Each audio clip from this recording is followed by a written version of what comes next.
Your assignment tonight is strategic. You can't give the enemy a break. Send them to hell. The trouble with Scotland is that it's full of Scots. No bar, no pinball machines, no bowling alleys, just pool. Nothing else.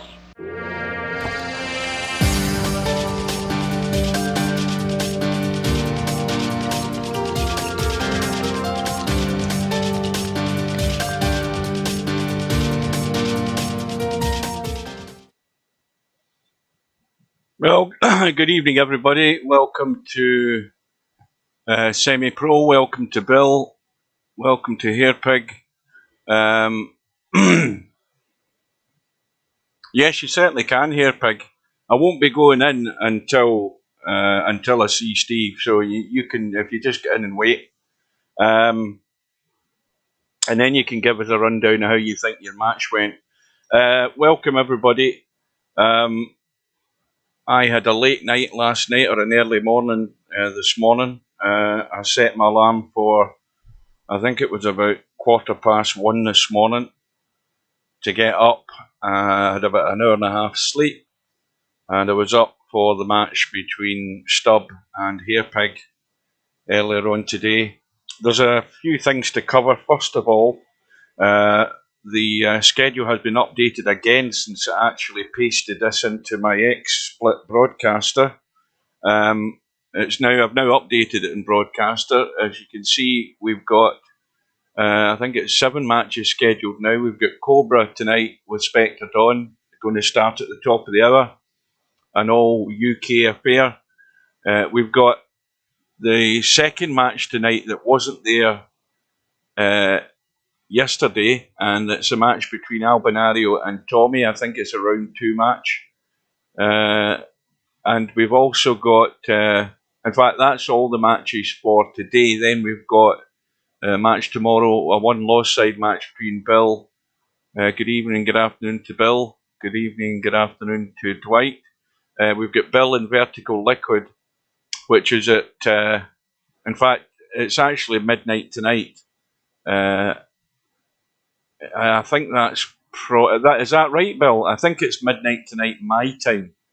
Bill will correct me if I'm wrong. So that's in about how many hours? It's about 5 hours time. Is that correct, Bill? Because my brain's sort of addled since the lack of sleep that I had. We have a match with Z Karaoke and Power Slam. Welcome to Mark. And that is also for Thursday at 7 PM tomorrow night, British summertime. The match that has been added to the schedule is the match between Sharky9 and Paulina24. Now, somebody can remember or remind me where Paulina's from, because he must be from a far-flung place, because their match is scheduled for 9:50 AM on Friday morning. Unfortunately, I'll just be finishing work at that time.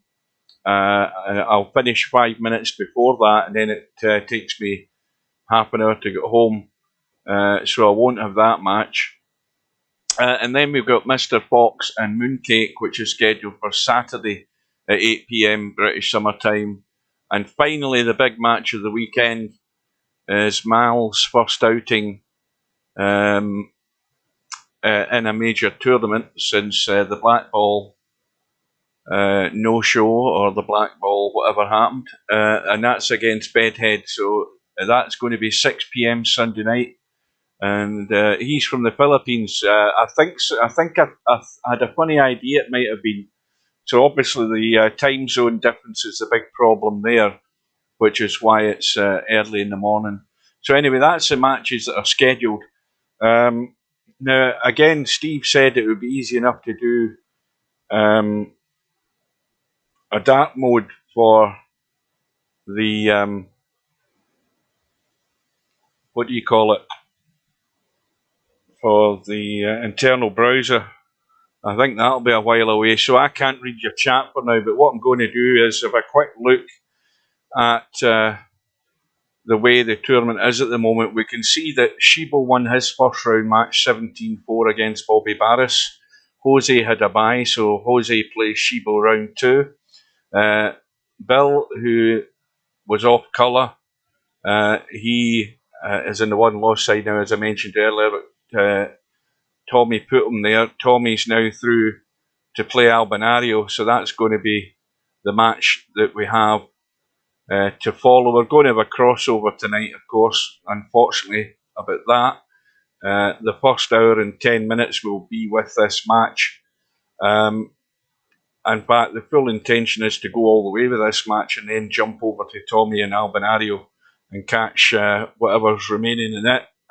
We should have a fair chunk of it, as a matter of fact. And then we have the match. We have a second round match as well between Mal and Bedhead. And of course, that was a bye from the first round. We've got MC Clarkey, who's going to play Machine, and that's going to be an interesting match. Machine having beaten Snake Eyes 17 racks to 4, and Mal having a bye, or Matt, I should say. And then we've got the Sharky 9 match in the first round between him and Paulina. Sylvia has a bye. She's waiting to play the winner of that match between Sharky and Paulina. So it could be an all-German match if Sharky comes through. But you never know. And then down we have Larry, who came through the first round against Quagmire 17-8. And he's going to play Popman in round 2. Interchange X, who had a very comfortable win in his first round match against Grayslate. He's through to play the winner of the Mr. Fox Mooncake first round match in the second round. And then Smoking Sid, who's had a bye, he's waiting on the winner of this match tonight. This first round match between Cobra and Spectredawn. Further down, we have we've actually moved through to the third round in this part of the bracket. We can see that Cheeky Chico was the winner of the match between him and LS3 by 17 racks to 14. Chico having come through the first round by 17 racks to 6 over Ice Age. And Fast Eddie has a bye, but he's waiting on the winner of Z Karaoke and Power Slam in round 2. And of course, the match between Stub and Hairpig this morning. Stub came through by 17 racks to 10, and he's going to play Mark Sharp in round 2. And then we have Jover, who won out against Chico in round 1, 17 racks to 12, is through to play Sergaresh, who had a bye, into round 2. We have Barkers, who put Slim to the one loss side in a final rack decider, 17-16, through to play Biggs in round 2, who had a bye, or rather who was advanced because it was a forfeit by Bullabog, who didn't turn up. Simanx had a bye to round 2, who he's going to play Brainful Out, who beat Little Will 17-11. And then it is, in fact, Columbus has also got a bye. He's waiting to play the winner of Rabbi, who is it? Rabbi and Bankster. They haven't set the match yet. And finally, we have Hazard, who came through 17 racks to 4 against whatever that name is, FT whatever, and he's going to play Acero in round 2. Acero, of course, big time zone difference with that match. So that's about it. Now, I'm just going to tab out.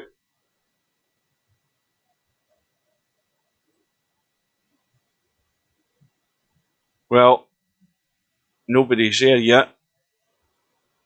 Nobody's arrived. Well, Hairpig's there, but I won't go in until Steve is here. So that is where we are. So I've probably missed people in the chat. Welcome, everybody. Welcome to, who's that? Spectre. Oh, Spectral. Good evening. Welcome to Semi-Pro and anybody else that I might have missed. So both players are here. Cobra's been in practicing. Spectredawn. I don't see Spectredawn. Maybe he's... Oh, there he is. He's in the chat as well. Right. For those of you who weren't here this morning in the early hours, I have downloaded an update for XSplit Broadcaster, and I've now got it in administrator mode, or whatever it is it's called, so you can let me know if the quality of the stream looks better when we're in the room. Just let me know. Right. Let me just double check. Nope, still nobody there. Here, Pig's still waiting. Now this room is going up, so I'm going to get in. In fact, I'll go into Discord. In fact, no, I'll come back out. Hang on. Right. Good afternoon, good evening to Hairpig, who has got himself muted. Afternoon. Oh, good afternoon. Well, see, Steve said he would be here. Now, unless he's forgotten about the time, he's leaving it a bit short because the room is up and these two guys will probably have lagged off. Yes, they have. Cobra's won the lag. Race to 17. Alternate break. And no jump queues. I have to say the smart money's on Cobra here, but I'm kind of rooting for Spec. Well, I've said this before. It's about time Spectredawn did something in one of these tournaments. He's yet to really show the qualities that he has in Friday Night 9-ball. Well, that's a good start. Straight away, he's given ball in hand, I think.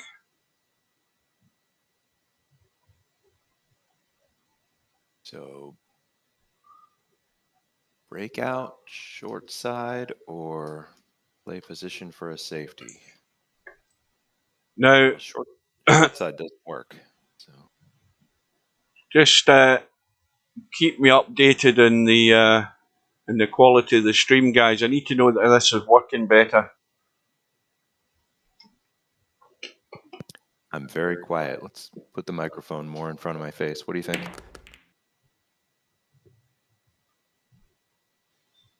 Cobra tried to break out there, and now he's got himself in trouble. Yeah. Those balls weren't sitting great for the breakout. But it's disappointing when you have ball in hand and you just have to play position for a safe on the next ball. So he tried for it anyway. Semi says, can't hear who is with you, Hugh. Right, well, hang on to a tab out.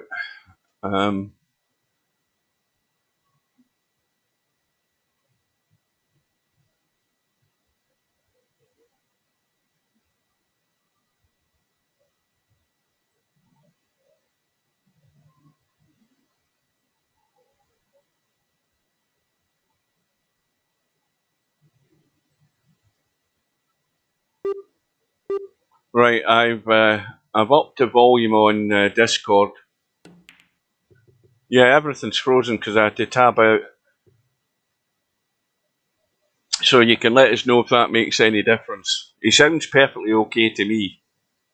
Testing, testing. Here I am.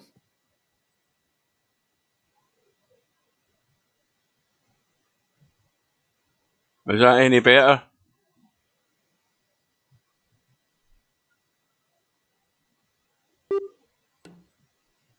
Sylvia calls me an imposter.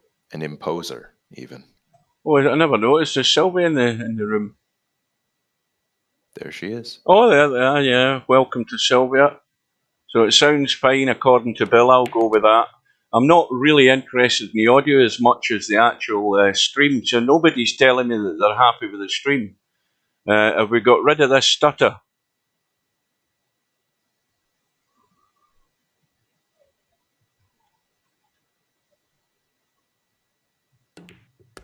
The fact that nobody's saying anything, it must be fine. Nobody's saying it's good, bad, or ugly. There's no opinion coming through. I've got it paused here so it doesn't cause my computer any difficulties keeping up.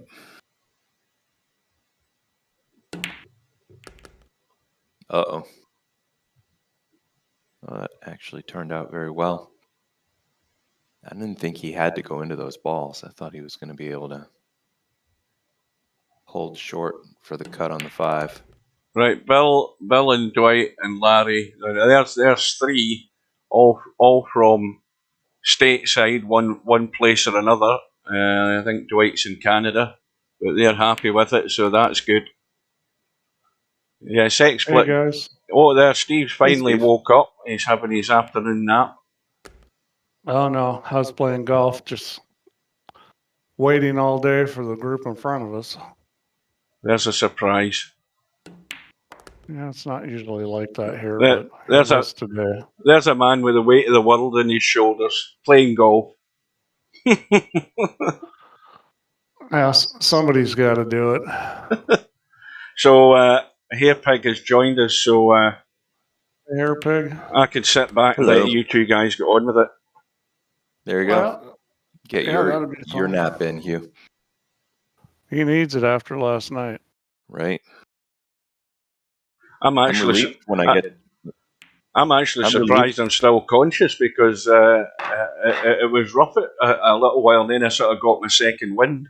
But you haven't. Oh, that was the thing I wanted to ask. I wanted you to sit back and suffer the critique of Steve if you didn't watch the outcome of your match. Well, you know the outcome of your match. You were in it, but how do you feel it went?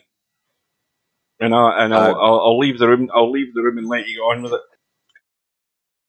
No, you guys pretty much called it right in the commentary. I was making too many mistakes. Yeah, I don't pull any punches. I'm not trying to be mean to anybody, but First part of the match, I felt like I was executing well on offense, but not choosing the right shots. You know, not choosing my spots to play safe and playing the wrong safeties a lot of the time when I did go for safeties. yeah, that's why And pool's then- hard. There's a lot of choices, and it's hard to make the right one all the time. Yeah, and then in the second half of the match, there were a lot of just execution errors that were. It takes the wind right out of your sails when you beat the guy to the shot. You make 8 balls of a nice run out, and then you just hit the 9th one like you've never hit a ball in your life. Yeah, it's I mean, it's tough when you're making execution errors. I mean, you don't play a lot of VP, not like some of these guys. Not compared to some of these guys, no. Now this one ball goes. It's a thin cut. He's gonna spin this thing. Boy, Wow. I don't like the way he hit that because that's the kind of shot that isn't that hard to make if you let the ball turn a little, hit it softer. But at that speed, it makes the pocket small. What's saying in the chat? Why was Hairpig calling Hugh a silly man in the stub match? Because I was sitting at 1:45 in the morning. That's why I'm silly. Because he woke up after an hour of sleep in order to stream a match that I scheduled because I finally had the luxury of playing a fellow American and didn't have to deal with the time zone nonsense. But then that just means imposing time zone nonsense on Hugh. He needs to get on the inside of this 4-ball. Well, he went to the outside. Yeah, that was tough going on the outside. It was a lot easier to get inside and run it real close to the 3. Well, He was on the rail, so he didn't want to jack up that high, I think. This is over if he can get the 3 and 4. 10-5 combo or 5-10 combo's dead. Yeah, you expect him to make the 3, which he just did. Yeah, and this combo is going to go in 2 shots time. So have there been any predictions? Let's see, one of them here, 17-13 Cobra. Anyone else make a prediction? Not that I've seen, because the chat's obviously moving up quite a bit. But Yeah. I'm going to say, I'm going to say 17-15 to Spectredawn. There you go. Okay, pick somebody different. I think he's going to step up to the plate tonight. Well, I think Cobra's the favorite, although I'm not as familiar with Spectredawn's game as some of y'all. Well, basically, he pots everything he can see, Steve. That's all you need to know. Yeah, well, I mean, there's more to the game than that, though. Although that really helps. Oh, If you can pot everything. Excuse me. He's also got great cue ball control. What he doesn't do very much of in the challenge rooms that he spends all his time in is engage in tactical exchanges. Yeah. This is a type of game where, you know, it's not all about potting. Sylvia says 17-16 to Spec. Bill says 17-15 to Cobra. Semi-Pro already said 17-14 to Cobra. And LS3 says, lucky me, I play the loser. Thinking ahead. Smart woman. Well, she's scouting out the possible opponents. You would think that this is going to be a close match. I don't think anybody's going to run away with it. And there's a cue ball mistake there. I mean, it wasn't a gimme shot, but that was tough. He couldn't easily beat the 10 if he hit it any harder than that. So yeah, I mean that's not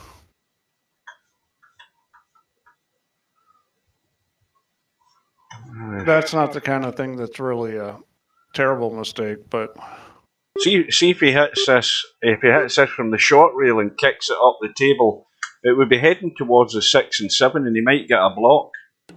Yeah, I think that I think that's the right way to play it. That's what I would have done there, because the way he played it, you know, if he doesn't make that ball, he's probably selling out. Yeah, it's all or nothing with that one.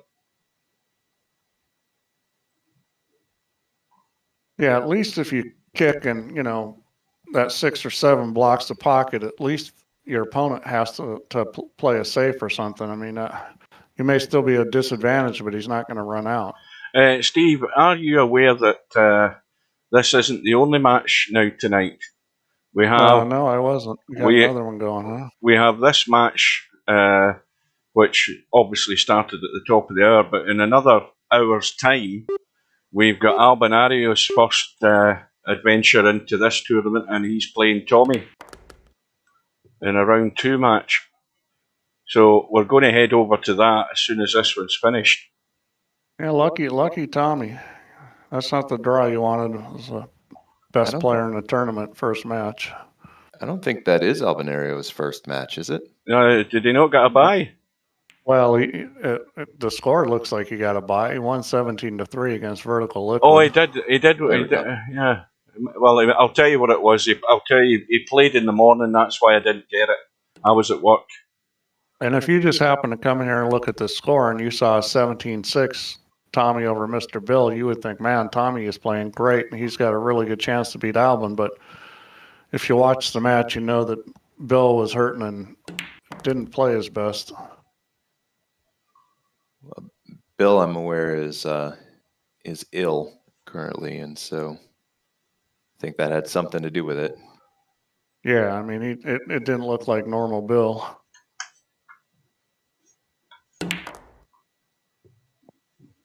Need to watch the path. He's okay.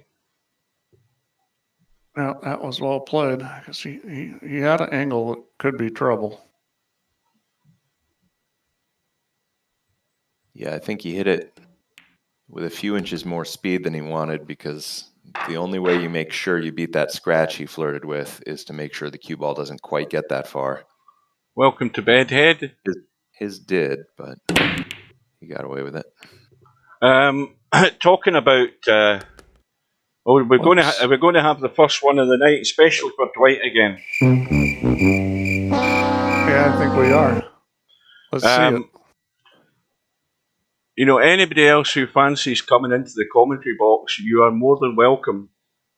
You know, just say when you want to go ahead with it.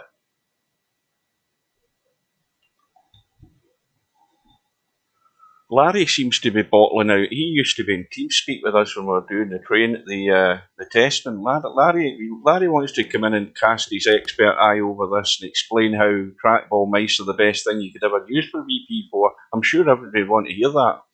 Oh, that was really well played there. I mean, he played the right shot, and he got on it perfect.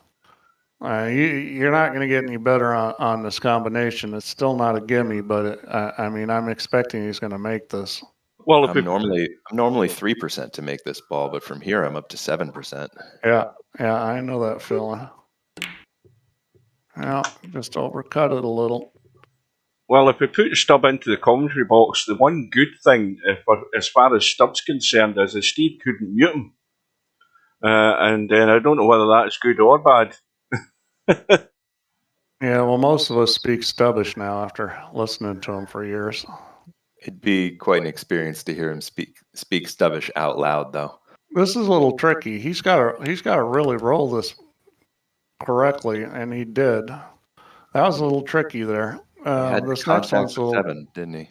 Yeah, this next one's a little tricky too. He needs to bump this 4-ball and get a shot in either the corner or the side, and he's going to get it in the corner. That was well played. Very well. Now I can just roll into the window between the 8 and 9, and yeah, he's out here. I mean, should be out. Players at this level, they're going to run this out almost every time. You'd have to have a brain fart not to run out from here. Have to pull a hairpig. Well, I mean, that's the way I play VP4 is I just miss balls that you should never miss. I've got some exciting news, by the way, so that everybody knows. I had 2 racks of practice this afternoon at 9-ball, and I ran 1 rack. There you go. So I'm ready for this Saturday night league night. That's my preparation done and dusted. It's all over. Well, this is going to be a big deal. You're getting up and playing in league. 50% breaking runs is about where the best players in the world in real life land. I kind of thought when I did that in the second, now bearing in mind I've got no witnesses, you've only got my word on it, but I thought after I did that in the second rack, I thought now's a good time to quit while you're ahead.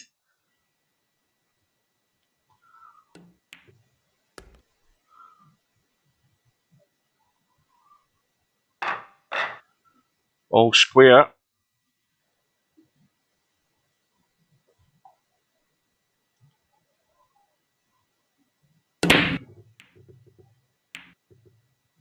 All right, I think that run out might settle Spec down a little bit. Well, except, did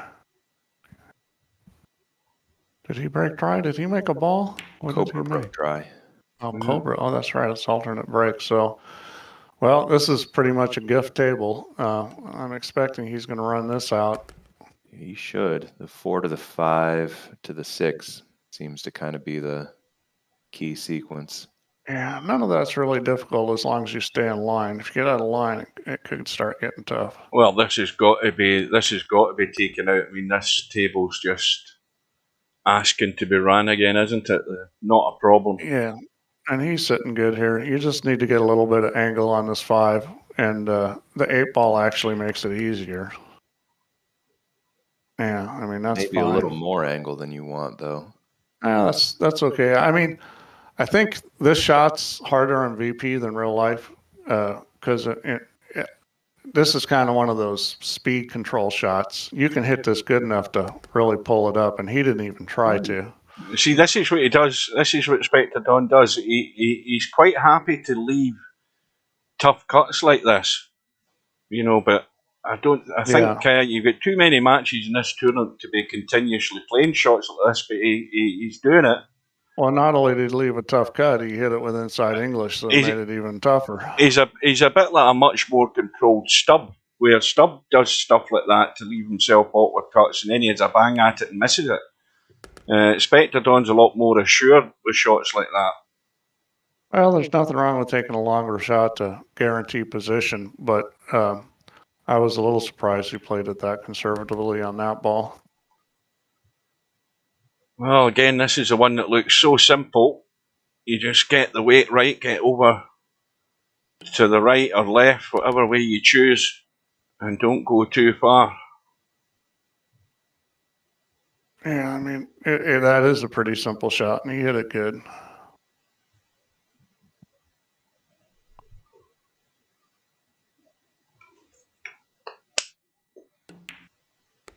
Yeah, Spec's got a lot of consistency on He must play a lot of shots that I find intimidating in this game. He must play pool in real life. Just watching how his choices of how to hit the cue ball, he must play pool. He used to, Steve. I've talked to him a fair bit about it.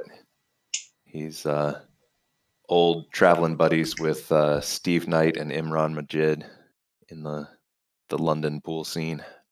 Yeah, I know Imran. I don't know the other guy. I think he passed away a decade or two ago, but he was a big talent of the 90s and early 2000s kind of time frame. Well, looks like it's going to be 4-2 because I don't see him messing this up. Well, he's got to get the right angle on this 5 ball because he doesn't want to trifle with the 7 ball to try and get up to that 6. And he's going to be fine. This is pretty easy. I mean, he's got so much room. This is the right angle. That's perfect. Now you just got to decide whether you're going to be high or come down and cut the 6 back. I'd probably come down and cut the 6 back. I think that's more natural. And he's going to do like what he did before and just take the cut this way. I like coming down about the first diamond and back cutting that 6 ball. Yep. But, you know, I mean, I'm coming above the side pocket and not staying on that side of it the way Spec did. But he cuts that ball so well. He can get away with that all day. Well, you know, I knew a guy, I was telling you the other day, I knew a guy that would play a lot of angle. Like you'd look at where he'd leave the cue ball and he'd like, oh, he made a mistake. He doesn't want that much angle. And then he'd do it again and again. And after you watch him play a few games, you realize that's the angle he's playing for. That's like watching Jason Shaw play straight pool. He leaves like a 70-degree angle on every single break ball. Yeah, well, he hits break balls just insane. I've watched him quite a bit at Derby doing the straight pull challenge, and it's pretty impressive watching him hit break shots. Welcome to Chico. Cheeky Chico's arrived in the house. There. Well, I think Cobra's going to have his hands full. Spectredawn is playing well. He's 3 ball out when he needs 3 to. ball needs to go. It's dry. What? Here we go again, and it's another beautiful table. No way I've seen this one before. He's up 4-2, but he's about to lose the next 8 racks in a row. Yeah, this is a beautiful table. I mean, the trickiest shot is probably the 3 to 4, and that shouldn't be a problem, especially if you can roll this down a little closer. I mean, me personally, I try to get this down closer to the 3. And you're just going to do a little soft spin shot off of it and open it up across the end rail. The 4 goes just fine past the 6 too, so he's got. Oh, it does. Okay, I didn't think it went. Do here. Yeah, it does go. You're right. Yeah, this is. So he'll play it in that pocket. He won't do the spin shot. He's just going to roll this. Yeah, unnecessary risk to try to get He's putting a touch of right English on it, which is the right way to shoot it. And he got a little straight, but he's okay. Kind of pound it 1 rail up toward the 9. Yeah, he's just going to hit it hard. And he came up short, but he's still okay. Be better if he wasn't on the rail. But he seems to be very comfortable from the inside of the cue ball, which is a key thing. I mean, I know in real life that a lot of players that are fairly good players aren't very comfortable from the inside of the cue ball. And if you really want to be a good player, you've got to be comfortable on the inside because it comes up a lot. And the VP4 throw physics, or they take some getting used to if you're used to real life. But I know at this point, Spec's a virtual player, not really a real life one, so he just stays used to this. Well, has Cobra made a mistake yet? I mean, he scratched, didn't he? He did scratch. Or was that Spectre that scratched? Yeah, he's pretty confident. You roll that one in like it's nothing. He'll probably shoot the 10 on the side, too. Not this I time. mean, that 8 ball was not an easy shot. You didn't even think about it much. He never does. Well, that's a good way to play pool. I mean, it's better to play in a rhythm that's faster. Grinding never did anybody any good.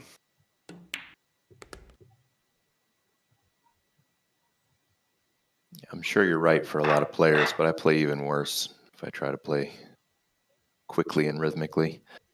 Yeah, I think the thing about playing faster is that you can't feel like you're playing faster. If you feel like you're playing faster, you won't play well. It's got to be more of a natural thing. And I'll tell you what happens, and I went through this a lot, is that when you start struggling a little bit mentally, or you start feeling a little pressure, you start grinding. And one of the reasons you grind is because, you get up and it's like, you need to aim and adjust this, and, you need to make sure of this. And, if you just try to do like you do in practice, where you just get down, look at it and hit it, it doesn't work. But part of that's because you're not processing the information the same way. Like, your brain just isn't working efficiently. So when you get down and you just try to hit it, you can't execute. And you're like, well, when I was practicing, I could just get down and hit it, and I played great. And that's kind of a hard hump to get over. But the guys that are playing faster, they don't feel like they're rushing at all. Well, this 10 ball isn't in line, but Cobra's doing the right thing. Spectre's doing the right thing, although it's a missed call. Yeah, he's going to get it back too, I think. Yeah, he is. This is an interesting situation here, though. You could kick or masse here. Doesn't take very much of a swerve. Actually, he might have the edge. I think you can see the edge, and there is a safety here if you can see the edge. You can take the cue ball back down to the end rail here and make the one ball go back and forth and maybe stop about mid-table behind the 7.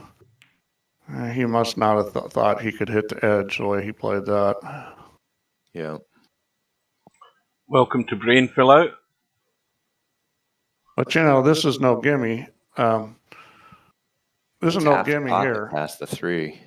Yeah, yeah, I think it's a little more than that, but it's still no gimme, and the back cut's no gimme. I mean, this is almost want to play safe territory. Well, I'd be cutting this in between the 5 and 3, skimming past the 10 and coming back down. He can roll up on the 3 too. Yeah, and that's what he's choosing to do. Or that. Blocker. If you see that's a shot that Hairpig was struggling with. He had a couple of shots where he was trying to get that cue ball nailed, and that touch just let him down. Yeah, I had 1 or 2 safeties hit way too hard, and 1 or 2 hit disastrously too soft. Well, he's calling the one ball. Let's see if he goes straight to it or off the rail. This one's kind of a funny angle to come off the rail. That's not going to work out too well for him. Well, this is a must. 5-2 down. You've got to put these away, Cobra. Yeah, this is pretty simple. Yeah. Stun past the 3, I think. I mean, the only way you could really make that tough was to not get over on the 2, and he was able to do that. So that was a shot right there, because if you left that short, you're going to have more trouble. So he's out. There are funny angles you can get on the 5, but yeah, but even if you get a little funny where the 7 is, it's he'd have to do something really dumb. And he can come right into the line from the angle he got on the 4. Just follow one rail. If he wants, you can shoot the 5 in the corner. Yeah, that's what I mean, in the corner. Well, The good news for Cobra is he's going to win this rack barring an almighty accident, and he's going to be braking, but he needs his brake to start working for him. There's nothing worse than having done the work in this rack and then only to see the same result like his last break. Well, 10 ball is a lot harder to break than 9 ball. It's a lot harder to break. And it's amazing why 1 ball makes a difference. 1 ball extra. Part of it's a pattern in the rack. How the rack's put together, the triangle rather than the diamond. Yeah. Balls want to open wider on the diamond than they would do on the triangle. They tend to sometimes back up against one another. And then that's why we're seeing 2 or 3 of these really bad slug breaks in this tournament already. With a template rack in real life, I can make the second row balls like the 5 and 7 in this rack in the side pockets pretty consistently. They never go in virtual. The 3 balls get in, but it was really the only ball that moved. And the rest of them have sort of decided to roll a couple of inches. Yeah, and the 5 and 7, not only did they not go in the sides, they didn't go anywhere at all. Well, the using a magic rack with 10 ball works pretty good because it's still not that easy to break, and those second balls won't always go. It just sort of depends on the table and the balls and the humidity, and sometimes they go either easier than others, but. Yeah, you got to adjust to the conditions and play with your speed a bit. That was a good shot because he's called it into the corner there, but the idea was to make sure if he somehow got lucky and he put it in the corner, he would be fine. But the other thing is he's hit the long rail on the right side there, so it goes just onto this short rail, and he's got the snooker. Well, that was a pretty nifty shot, but... 2's open, dead weight, 1 into the side. I mean, this is cigarette paper thin just to let this drop in. Well, if it's Spectredawn, he'd already be shooting a 2 by now. And, I don't hear anybody complaining about the shot clock. I mean, I watched Larry play a little bit, and, it didn't seem to be bothering him. I know Larry and Cobra were 2 of the guys that didn't particularly like it, what it was set at. But well, Mal won't be bothered about it. Mal's going to love it. Well, I'll tell you this right now. I think that's the only reason Mal signed up for the tournament is because of what the shot clock setting was. Because Mal doesn't want to play waiting forever. I didn't like it, but I didn't want to complain about it, make excuses. But I did feel rushed, especially when it came to the choosing a safety shot. I must have missed out of position. I must have missed that comment. LS3 says, I see Cobra hasn't yet changed his avatar after Steve's looks like a snake on chemotherapy comment. That's not what I said. Well, it's not the best looking snake I've ever seen.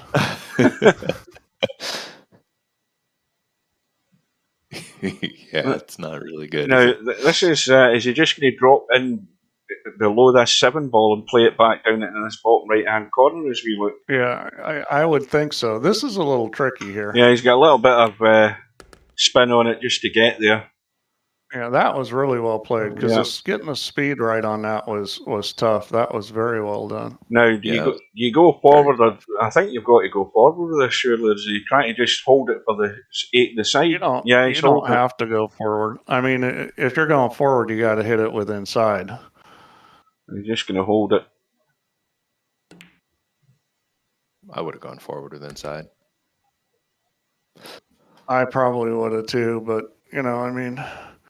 Cobra is a draw player. He likes to hit below the cue ball a lot more than he likes to go forward.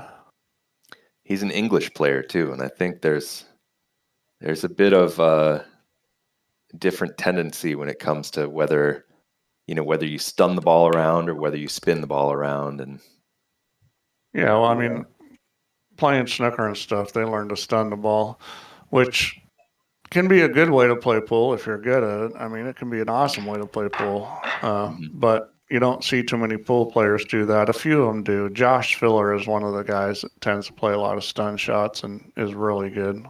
He does, yeah. According to And the stats, Mal and Bedhead have never played each other. Oh, that'll be a good Never match. played each other. Wow. Well, bearing in mind Matt's hardly ever online, that's probably a valid stat.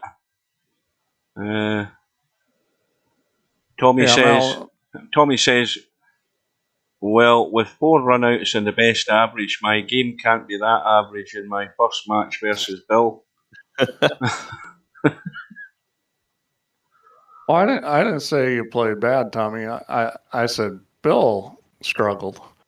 Your game was fine. But well, what does Cobra do here? Does he take the bait? I mean, the bait is dangling there. Does he want to risk the cut? You go behind the 5, don't you? Yeah, he's trying to get there. Window. And, he didn't quite get there. Left the window, but there's no offensive shot. Yeah, but he should be pegged on this 8-ball if he hits this right, and he didn't. No, he didn't. Well, he got him behind the 8 anyway, thanks to the side pocket point. Well, yeah, but this ball can be kicked in. I mean, this is not that hard a kick. You've got to go off the short rail up top, haven't you? Yeah, he's going for it. You just go straight off the long rail. I would go the other way, off the long rail. You just need to hit by the side pocket and hold it a little, you know. Well, you're talking about going across. Yeah. I thought that was a way easier shot going across. But I play a lot of kicks where I hold them, hit them with draw and a little bit of inside and hold them. So once you get used to kicking like that, you know, you go further out. And the good thing about kicking like that on that kind of shot is it becomes more of a straight shot because you're taking the angle out of the rebound. Now, this one didn't used to go before the big bank physics update, and now it will sneak past the 6. But he didn't play the rails are a little bit more forgiving. Coming down at an angle into them. Yeah, those shallow angles, the ball doesn't kick away from the rail very much. It's skidding a little bit more than it used to. Bedhead says, how do you fancy my chances against Mal, never having played him before?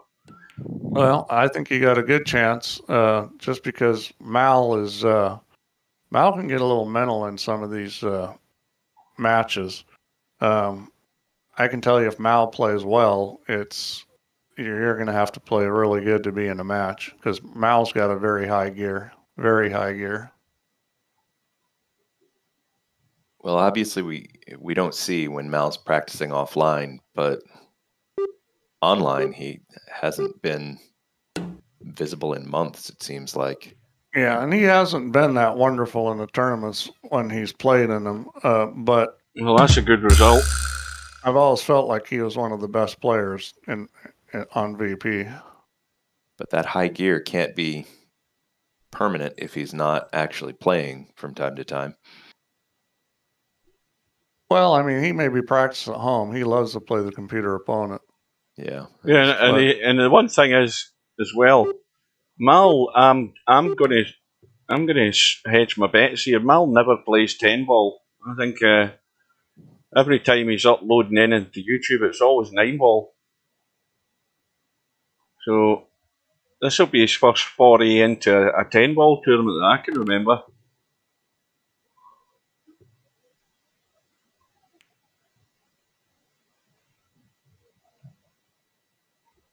So the safeties are working here. At least the end result of the safeties is going. This is a pretty easy kick here.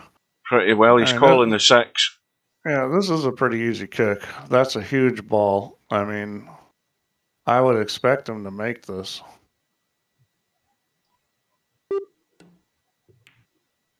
Making the combo was no gimme. Well, I mean, the ball was huge on making a good hit.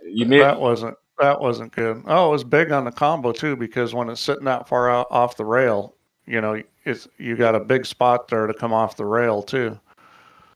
I mean, let's put it this way: you couldn't you could hit that rail probably at least 2 inches behind that 6-ball, probably more, and it was going to go in. That's true, but with the kick, the one was away from the rail enough that judging that kick is very tough. Yeah, well, I mean, I don't think these guys practice those kind of shots much. I mean, I think in real life most pros are gonna make that. I mean, it's not a guaranteed, but Well, yeah, but then if you bring them on a virtual pool, they wouldn't even hit the ball because they expect the rail to compress. well, I mean, if those guys played a lot on here, they'd get used to it. That's I mean, true. anybody can practice and get used to things. The difference between the pros in real life and the best players here is that, besides the fact they're doing it for a living, is that they've spent a lot of time practicing things like kicks and banks and their break, and because those are the parts of the game that they can improve on. I mean, they all run out really good. Well, this rack's going to take a minute or two more to resolve. Yeah, is he going to go for it here? No, you cut it into the 3 and send the cue ball 3 rails behind the 6. That's probably what he's going to do. Oh, I like your idea here, Pig. I might have gone for that Because shot there. I'm one who believes that distance, if you don't get cover, is always a good backup plan. As long as you get distance between the two balls. Well, that's a horrible play. He's going to get stuck right behind his 3-ball. Well, that was not a good play too. The shot there was to 2-rail the 1 ball and just leave the cue ball right there. Yeah. Well, again, your shot is on here, Pig. I'd be going for this. Nice and thin. Well, get the spin working. This time the 1 wants to move because the 3 isn't there blocking it. Well, he's made a decision here, so he's going to leave the combo in the 6, the 4-6 combo.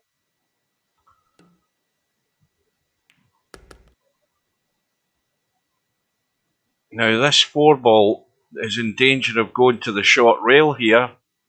He doesn't have to hit it that hard. He's got to watch the pace. Yeah, he hit it pretty hard, harder than I thought he would. But even so, he can only tell it through an inch. He's going to have to ball width. Check this, I think, with a little bit of right. Maybe not. Let's have a look. He's gonna draw the ball, which is a better way to do it. Oh, no, he could hold it. Oh. I thought he was right. It's deceptive angle. So when you're looking at it in 2 dimensions from this end, and you look at it, you think he's got to put a bit of spin on to check that off the rail. But then when you look at it from above, it was all so simple. Well, this is going to be the problem ball, getting nice on this 7. Call me crazy, but I think he's got to play it in the corner past he's got to get below it, yeah. He's got to keep going. And that'll do it. Yeah, he's going to be playing the 8 in the same corner. Same pocket, yeah. Stun this. He's out here. I mean, it's going to be 5-5, and Cobra's breaking.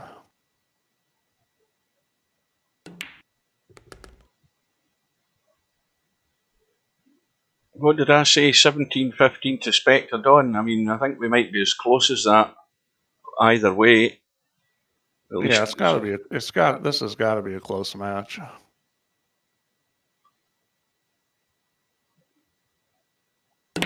So we are half an hour away, or less than half an hour away, from the second match tonight between Albinario and Tommyy.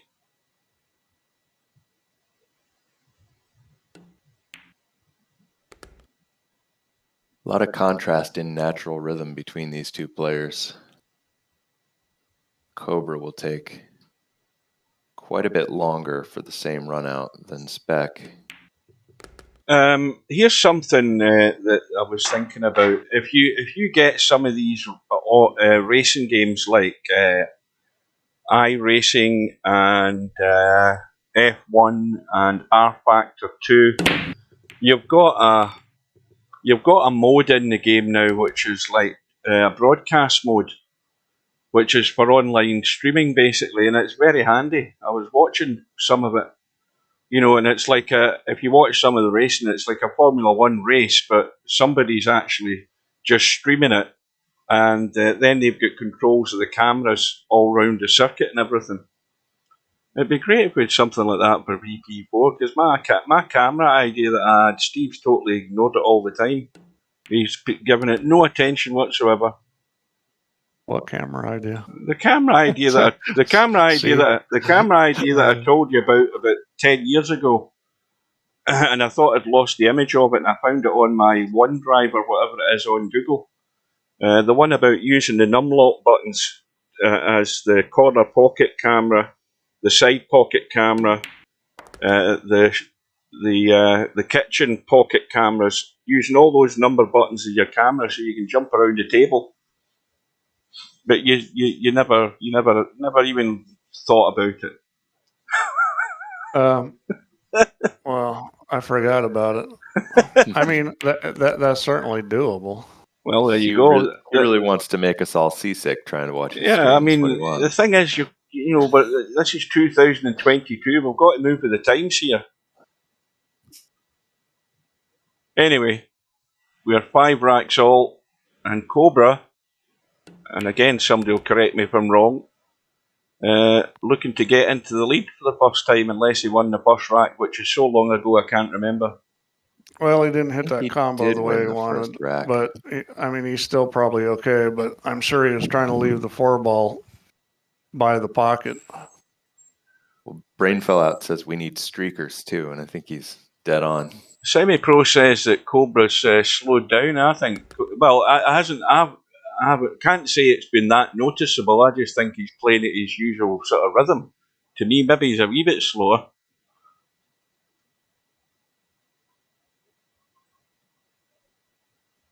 Yeah, he should be going up and down here. He may bunt it, but I don't like that play. And that's what he did. He bunted it. I like it. Now, you're using baseball terminology in pool, Steve. Is that illegal? Well, I know what you're talking about because I played a lot of. I can't remember the name of the game, but I had a baseball game that I played years ago, and I played it probably almost bunt it out. I loved it, and that's where I learnt the term bunt. But there are certain people in the stream who probably haven't a clue what you're talking about. And a bunt for those of you, and this shows you how much I know about baseball. But a bunt in baseball is where the ball is pitched to the batter, and he sort of just lets the ball die on his bat, and it falls to the ground. Maybe a few yards there, he runs to the first base. That's a bunt. You kill the baseball, don't you, or something like that. Ruh-roh. There's a little 2-game swing on Cobra missing that 9-ball. Ruh-roh. Yeah, I missed that. He just uncharacteristically. But those are the fine, inaccurate shot. Those are the fine margins in a match of this quality. You're going to take your eye off the ball for a second, not apply yourself 100% all the time, and suddenly you had a chance of going into the lead, and now he's chasing his tail again. Well, it's also one of the problems of leaving distance and some angle like that. Exactly, yeah. I mean, that shot can be missed. I mean, you wouldn't expect a player like Cobra to miss it, but it's certainly not the same percentage as being closer, straighter, or both. Well, this may be a short game. If I was him, I'd try to bank the 1, just set on the 2, and then play the 2-10 combo because it's sitting real well for that. And if he hits this 1 at the right speed, he's got some cover with the 2-ball. Yep, that's what he's going to do. I like this play. If he just stops the cue ball, I don't see how he can give up a 1-10 combo. Now he's just got there. Wow. But he's just got there from the point of view he hasn't hooked himself, but the 2-10 combo's gone. I'm surprised he didn't just stop the ball, because that was probably a game winner. That 2-10 combo wasn't going to be tough. Well, I'll tell you what's going to be tough. If he gets as far as the 4 ball, how's he going to get onto this 5? Yeah, I mean, it's got a nice wide zone in between the 7 and 8. It's snuggle right in doable. there. He needs to pull this back, and I mean, I'd probably be trying to pull it back to the end rail and off, but he needs to get an angle. He needs to get to at least past the side pocket. Well, Semi-Pro's asking what the stats are like for the matches before. I actually haven't looked at any stats in this tournament so far. We'll look at them later. This actually isn't that bad a choice, because you can just run this at the 8 ball. Mm-hmm. Straight toward the 8, and if that's you hit a shot, run it at the 8 ball. Now that we have been running for an hour or so, is everybody still happy with the run of the ball on the stream? Just a little update. Just give me an update to keep me happy. Well, he didn't roll up very good on this, because he's straight in, which is not really what he wanted. He's got it running. He handled that well. No, he doesn't want to be lying on the 9, so he's fine. Ball roll is fine, says Dwight. That's good enough for me.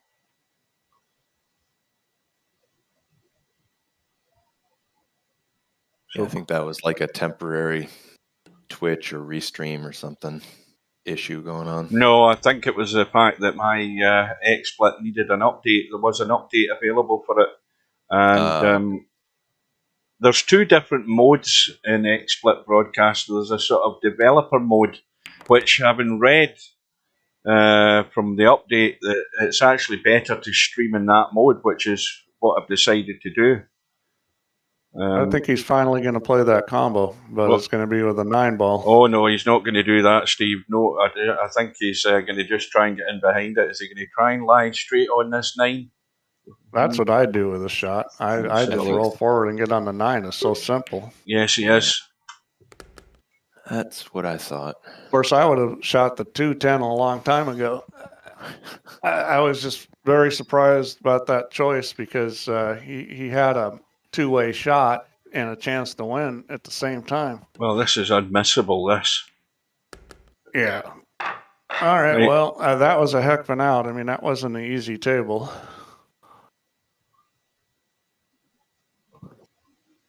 Kind of surprised more guys aren't breaking from the side rail and try to make the 1 ball.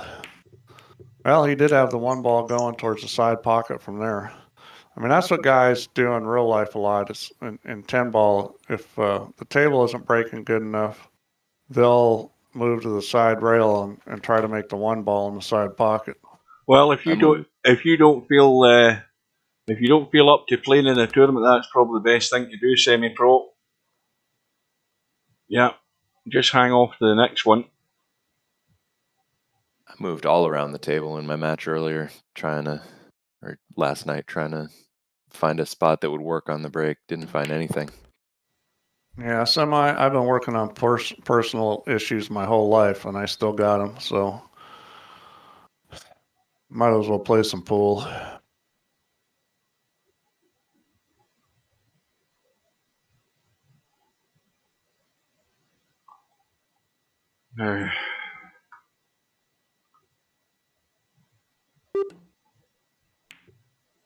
Now, the way he's going to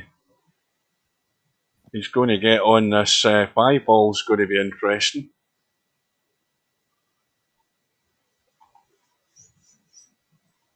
Is he going to try for a bump here and get lucky, or are you trying to... I think he's got to bump it. Oh, well, he could just do that and come right between it. Out. Oh, no. And he doesn't want to scratch. Never a doubt.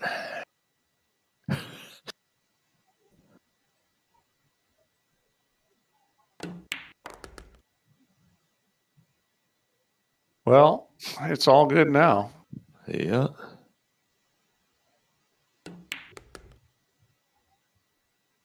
Yeah, I like the way Spectredawn plays. Yeah, I've always admired his game. I like the lines he moves the cue ball, and he makes good choices about how to hit the cue ball. Welcome to Interchange X. Well, there's no need to introduce me. Everybody knows who I am. We've got Steve in the commentary box. You should know his voice by now. We've got Hairpig as well, who's joined us today. Hi, Enter.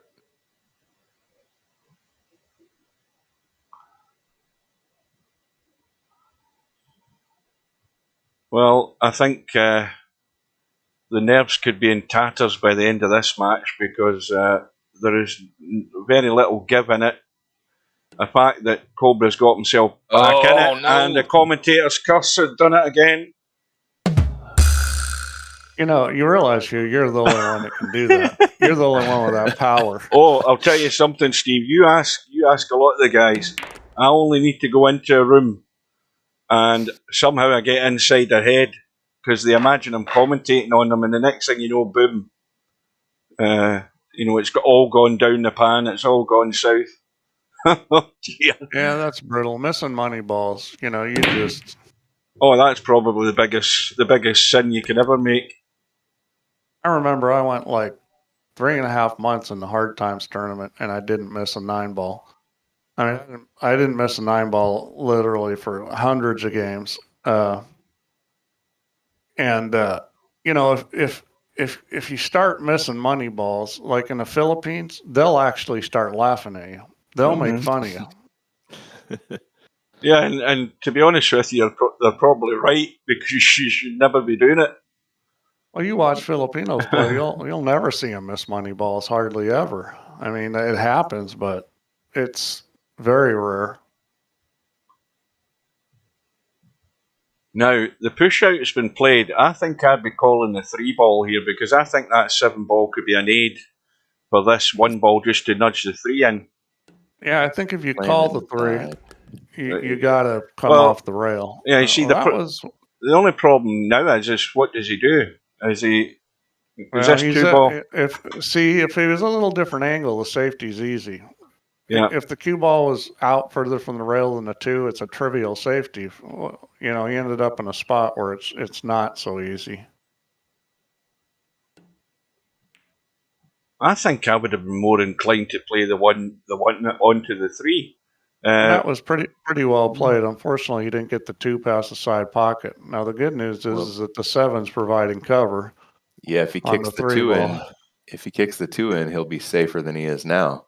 Well, he needs to hit this with speed. I mean, he needs to try to get the cue ball to move around the table. And he did that, and I think he'll have a shot here. It's a kick shot, but it's an easy one. Now, from this angle, he needs to hit this with top left because you want to drive the cue ball to the end rail because you can hit this 3-ball in a way where that other corner pocket could come into play if you hit it just right. Now, Spectredawn's he's apologising in the chat. He said, I forgot to call. Is it okay? Yeah, that's okay. The kick shot. I mean, we knew you were going to kick the ball. That's fine. It was pretty obvious. He's going to play this softly. And you know, that was well done. And he did call that one. Yeah. Well, he should be out here. And I can say that because my name's not Hugh. Well, I'll say one thing as well. Spectredawn should be happy that he wasn't playing stub when he played that kick shot. I told you I had a guy do that. I had a guy do that to me and was a really good player too. But really good player doesn't mean you have integrity. But this guy was probably the best player in hard times for quite a few years. I mean, Archer came into town in the 90s, and this is when Archer was like a god, and tried to give him the 8-ball, and he beat Archer out of $20,000. So this guy pulled that same kind of thing on me. It was a combo with a ball sitting right in front of the pocket and the other ball a foot away, and he calls it on me. I beat him 9 out of the next 10 times I played him. I was so pissed off. Now, when I was beating him like that, he didn't play as good as he had been in the 90s. He had dropped off some, but he was still a really good player. Not a guy that I shouldn't beat 9 out of 10, but I was so ticked off. And then my buddy was a ref. He comes over, and of course I tell him the truth, and he says, no, it's going his way. And I talked to him later, and he says to me, you should have just lied. You should have said you called it. Yeah, okay, that's what I'm doing next time. I'm going to lie. Telling the truth doesn't do any good when you're playing against people that aren't going to be honest themselves. Well, Spectredawn's tied the matchups. Cobra's broke dry again. He has got covered by the 2-ball. Does he want to play the combo, Spectredawn? No, the combo's crazy. He's trying to...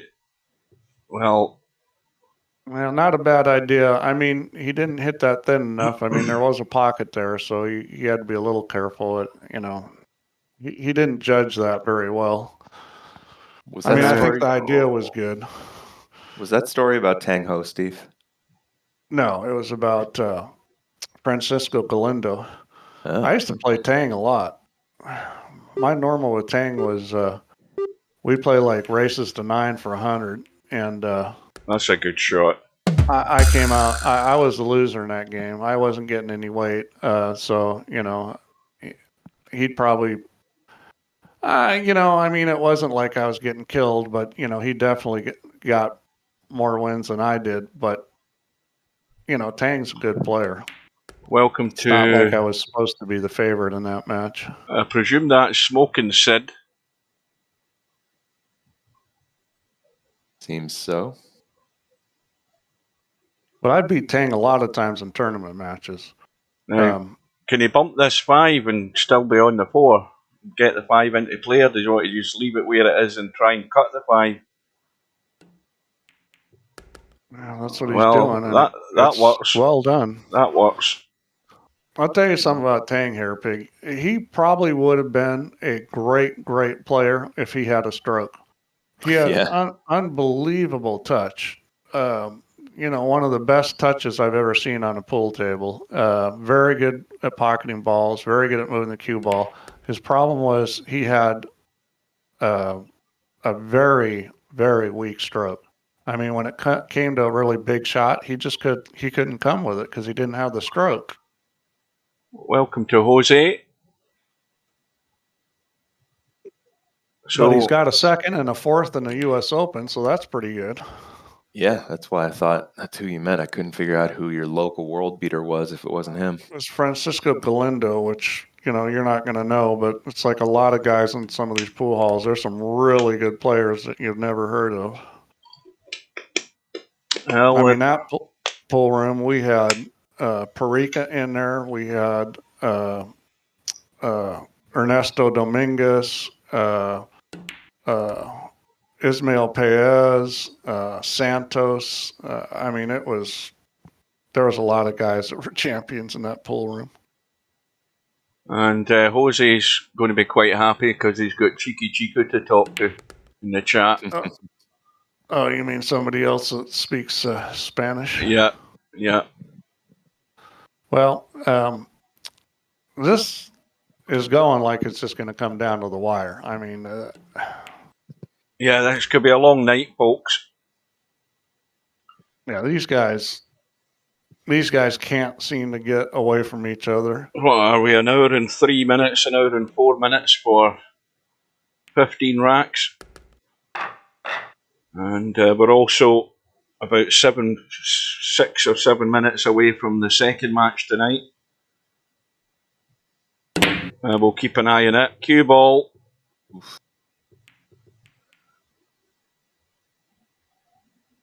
Now, how thin is this one going to be? Can he pot the 1 and bump the 10? He's got to pocket it. I would not try to do that. Or does he just duck for cover? I think you're on the real thin on the 10 if you bump it. Although sometimes this ball in VP rolls a little bit further out than I think. I mean, you can definitely hit the 10. He's not going to try to. I think that was a wise way to play it. He just hit the shot really poorly. I think he was rolling through between the 10 and 2 if he rolled that forward. Yeah, it was. If it caught the 10, it was just going to be a little bit. And that didn't seem like it would necessarily help get on the 2. He shot the tough shot. You know, you got to wonder if maybe it was better to play safe there. That was a pretty tough shot, and he hit it very poorly. I mean, he missed by the pocket by a diamond. Surprised Spec's playing this bank. It seems to me like the cut was easier and also offered position on the 2. Yeah, I'm a little surprised too, especially since most of these guys don't bank that well.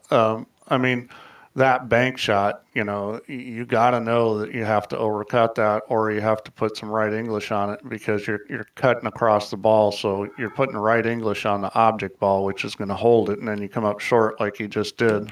Well, he was never going to put side spin on it because he was jacked up over the 3. So that's a good shot. Into a masse.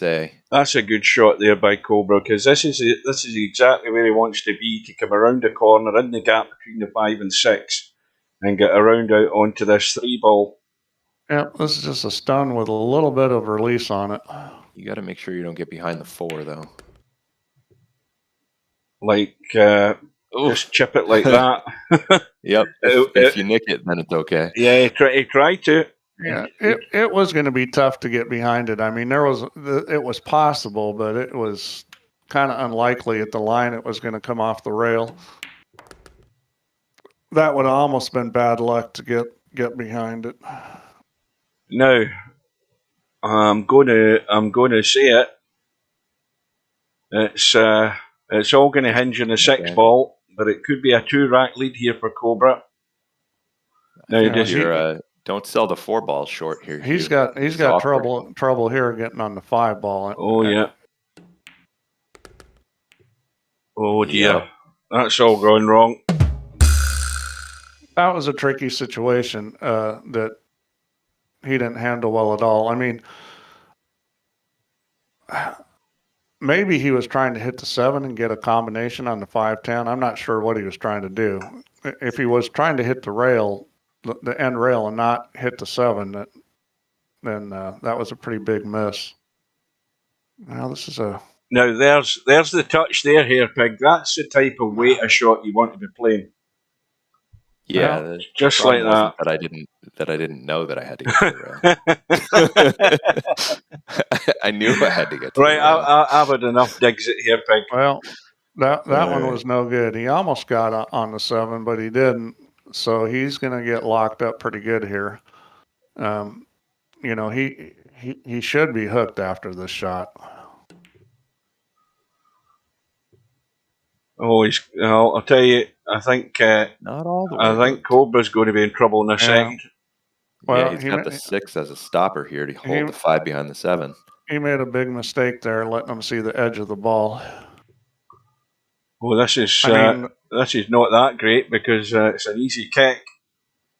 Well, it's an easy kick, but you know the problem here is that I think it's hard to get the 5 ball to go where you want. You just want to hit it from behind and push it to the long rail on the left. That's all you want to do, like that. See? Yeah, but see, he didn't get it. I mean, that wasn't a guarantee. I mean, those kind of shots you watch, like, you know, the Filipinos shoot them and they make them look like they're easy. It's not that easy. I mean, if you're off by just a little, what happens is what you see now. It's hard to get that cue ball to just sit there when you're rolling it and spinning it, and then because you have to hit it like dead on. And if you're a little off, then the cue ball sneaks out. Let's see if he takes on this bank. Looks like it. Oh, he's playing a long rail, which I'm a little surprised about. I think Spectredawn draw the cue ball down here onto the 7. Yeah, I'm a little surprised he played it that way. So far, the part of Spectredawn's game I'm not impressed with is his banking, because he's just shot 2 bank shots that were both missed by a mile. Now I'm looking at the line off this 5 ball. He might. You got to watch out for the corner. That's it. You can scratch on this shot. You got to make sure you don't put the ball in the corner. That's well done there. Play it well. Yeah. Real nice. Yeah, he's out. I mean, well, this is a pretty big game because now it's a 2-game lead, and Cobra's going to be breaking. Could be a 3-game lead. And this is what somebody needs to do to win this match is try to get some separation, because with this alternate break, that separation is, it's hard to make up a lot of games. If you can get 4 or 5 games out, you're going to be hard to beat. So Albinario and Tommyy should be just about to lag off. I hope Tommyy plays well. I mean, I think Tommyy does have a chance in that match, but he's going to have to play really well and may need a little help from Albin.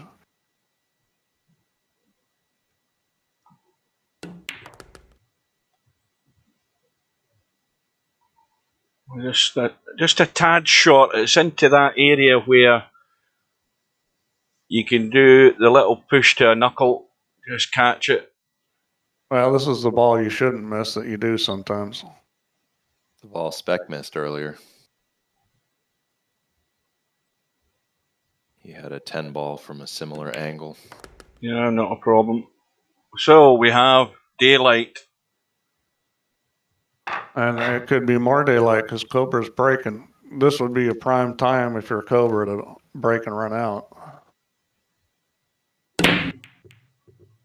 Well, that rack didn't come apart that great, and it looks like it's going to be dry. Let's see what happens here. Well, not a problem with the 3-8 combo. And got to get on the 2. Well, we watch Spectredawn run tables like this every Friday night. Yeah, well, so far Spectredawn's really his only weakness we've seen is bank shots. I mean, he plays safe pretty good. He moves the cue ball good. He pockets balls good. I mean, he's made a couple execution mistakes, but one of those bank shots should have been a safety, I think. Yeah, so I'd almost count that as a safety error. That's Albinario just arrived online. The room's up. Yeah, this is just left English now. He's hitting us different than I would. Okay, he's playing for the other pocket. That's fine. He played it well.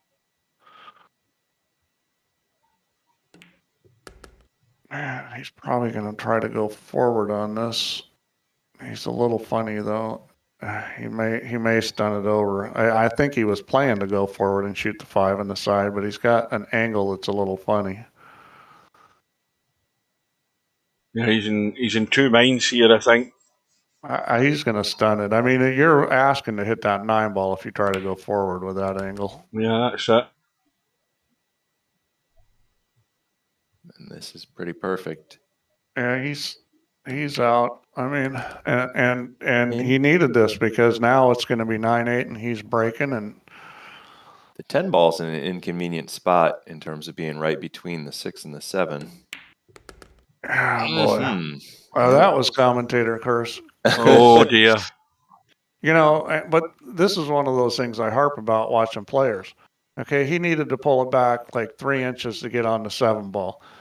Well, if you pull that thing back 2 feet, you're still on the 7 ball. Yeah. I mean, to come short on that is just a huge mistake. Now, I would expect to see that more in real life, and the reason why is in real life, you know, guys will put a little bit of dog stroke on it, and they won't get the ball to back up, and they'll do that to themselves. But in VP, you know, it's. I'm not saying you can't put a dog stroke on it, but it's harder. You know, it's harder to dog the stroke in VP. Well, this is going to hurt. There's so much draw available in VP, though.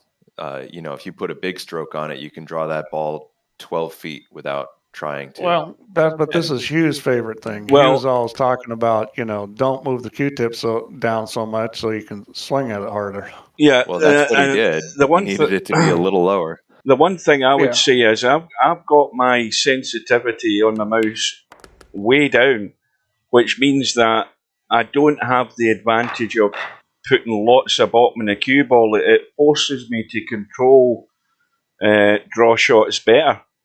Okay, but this is what I mean about real life is you try to hit that shot in real life and you're trying to hit it with a little more speed and you're not hitting way down on the cue ball. Well, a pull stroke, you've got your wrist releasing, you've got the cue moving your hand, you've got elbow dropping, you've got all the stuff going on that can make that Q-tip not go where you wanted it to. Mm-hmm. Yeah. In virtual pool, that's not going to happen. Yeah, you don't have to think about anything like that.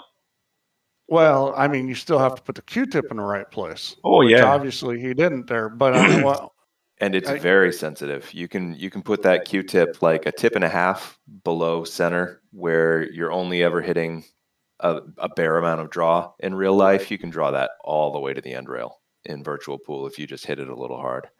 A tip and a half's actually a lot. Yeah. Well, half a tip is the technique for the stun draw. If 2.5 is maximum draw, then 1.5 is like, if I'm 4 feet away from it, I'm not going to accidentally draw it 8 feet. And in virtual pool, there's no accidentally not going to, there's no such thing as taking the 8-foot draw out of play. I don't know. For me in real life, for me in real life with those Revo shafts, I can draw the crap out of it like crazy overdraw shots. I mean, that's one of the problems people had when they first started playing with the Revos is, the better players would way overhit shots because they were so live. I'll tell you something, these Spaniards, they can't have rabbit on. They can't have what? Rabbit. What's rabbit? Rabbit. Talk a lot. That's right. Oh. I'm watching the chat. The chat is flying up and down. Chico and Jose are... these guys never have anybody to talk to. Exactly. So, they're making up for lost time. Yeah, give them a break. They never get to talk, and now,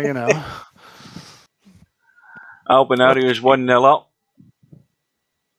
Chico's completely fluent in English, so he always has people to talk to. Jose is less comfortable when he doesn't have a Spanish speaker. Yeah. Well, it's amazing how many people we have from foreign countries that speak pretty good English.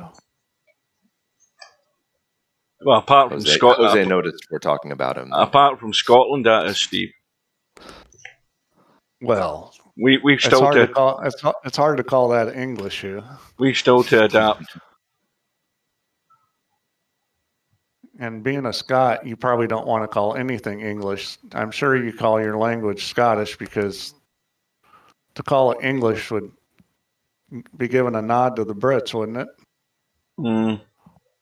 I'm trying to think of what my Scots dialect word of the day would be to try and educate you Americans.